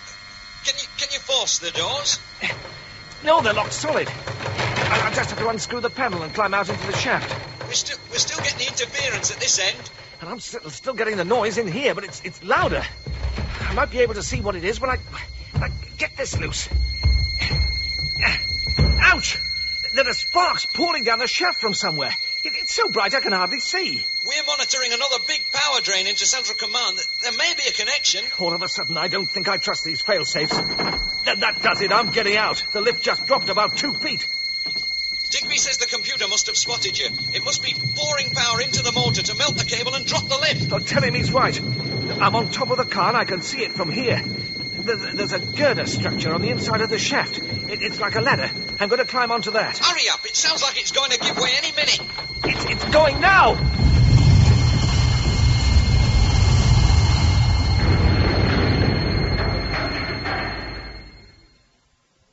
Did you hear that? Yeah, it was somewhere down below. Something meant for us, do you think? It could be. I don't see how. Perhaps it's confused. Thinks we're down there. I don't know. There could be another explanation. What's that? Somebody's followed us in. And they're getting the same treatment. It seems most logical. Fortunately, we've nearly arrived. We can do our stuff long before they can reach us, assuming they get this far. What if they follow us round and turn everything back on? Waste of time. Remember the memory banks? Those columns of blue liquid? As soon as power to them cuts out, the molecules will scatter.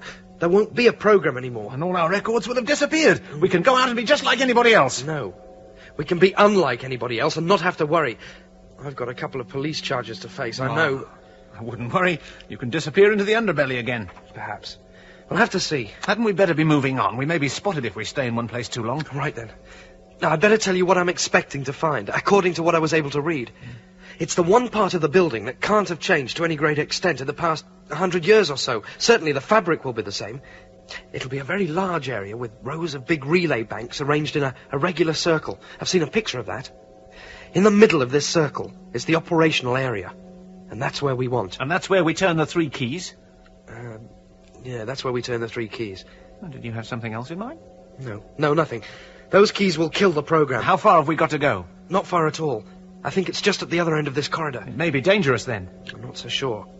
We're a bit too close to home for Central Command to be risking anything drastic. Certainly no more tricks with the wiring because of the fire risk. What about robots? We haven't seen any since we left the memory banks and Avery Sim. Yeah, I know.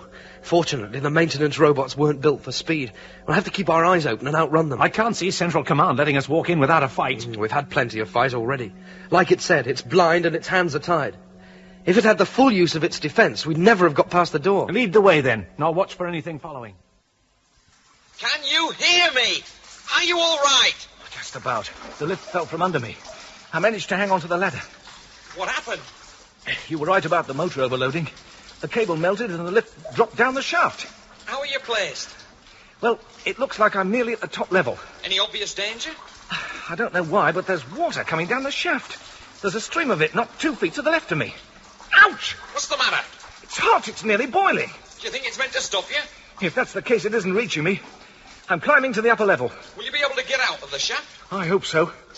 I'm level with the doors. I shall have to be careful when I open them. There's not much room to balance. What was that? I don't know. It sounded quite close by. Anything happening to you? Nothing. Except these doors won't open.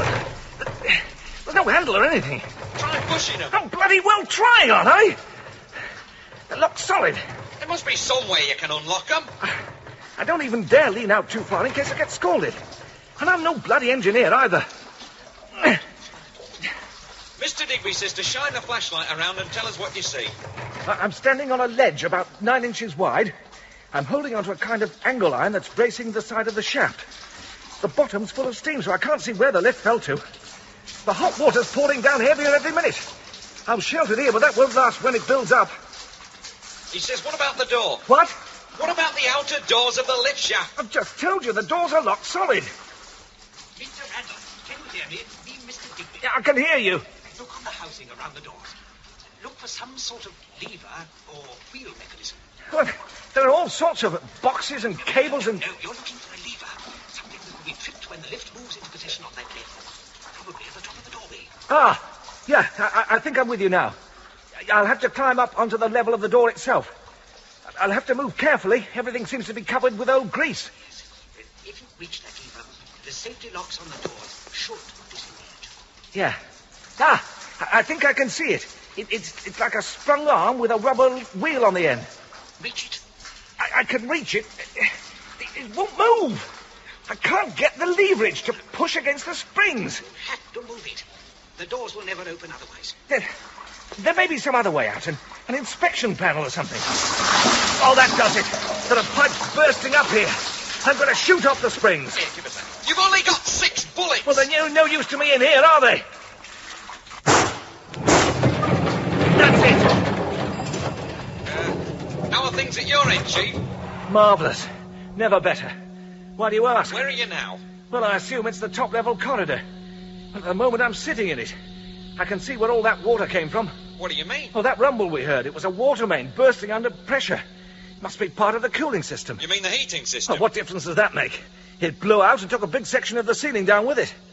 Looks like that's the way I have to go. Keep us informed. I thought I deserved a short rest. Obviously, I was misinformed. You need a new agent. Look, I'm moving on now. Just a minute. There's somebody under the rubble. Is it Mitchell? Could be. It looks like a citizen. Wait till I've shifted some of this. Whoever it is, he seems to be dead. No, it's not Mitchell. It must be Baxter. So that means there are only 2 of them left. No, that means there's only one of them left. The floor's covered in plaster, and there's only one set of footprints leading away. It can't be more than a couple of minutes in front of me. Remember, you've only 4 bullets left. I'm hoping I won't need any of them. I'd like to know what Mitchell found out to push him as far as this. Don't let the computer hear you say that. As far as the computer's concerned, I'm nothing anyway. I'm not doing this for the computer. I'm doing it to avoid the chaos that's bound to come about if the computer gets damaged. What if Mitchell doesn't feel like talking? Well, then I'll have to shoot him, won't I? Now listen. I seem to be at the central cortex area. I'll keep my voice down so Mitchell won't hear me. Don't transmit back to me for the same reason. Right.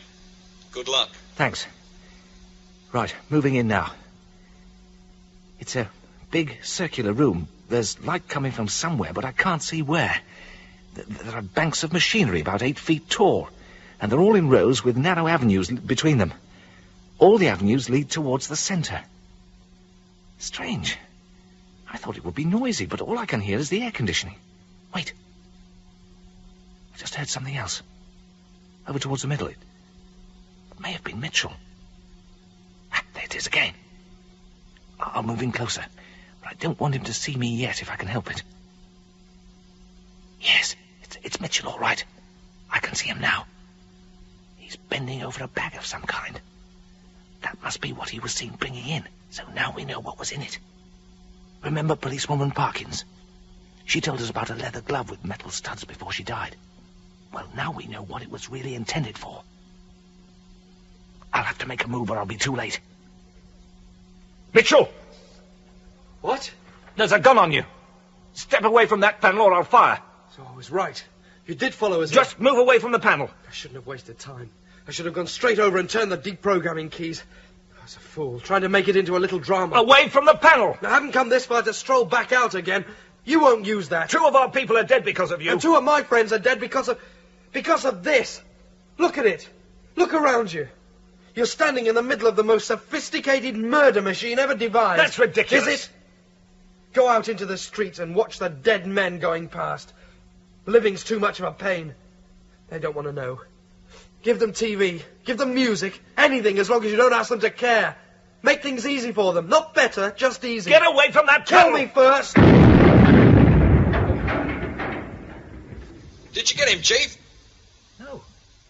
No, I didn't even pull the trigger. What happened then? When he turned round to this panel and raised his fist to it, it just blew out at him. The whole thing in one big blast.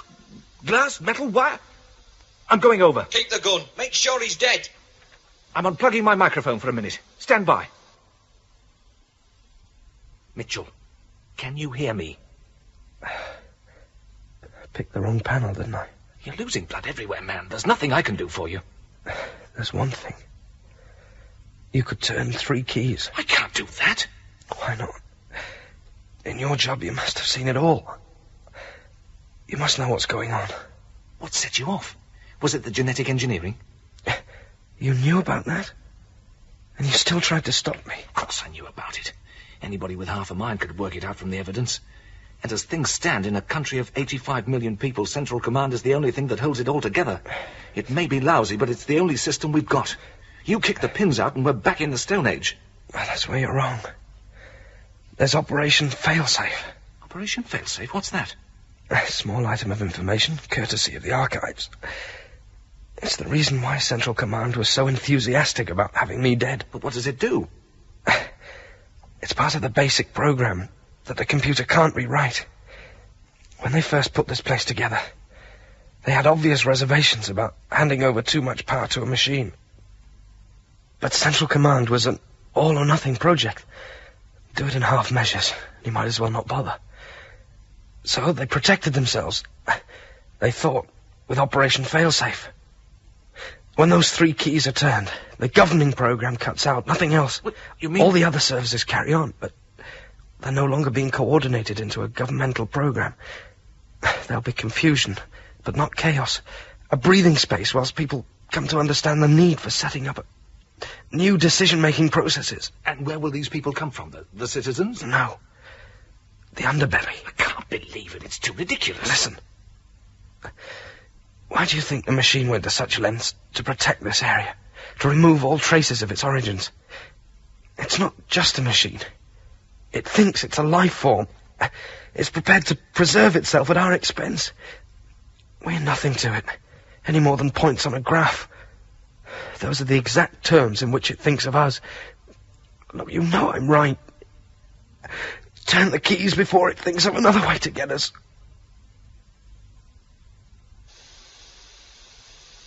I've reconnected the microphone, Neil. Can you hear me? It's faint, but I'm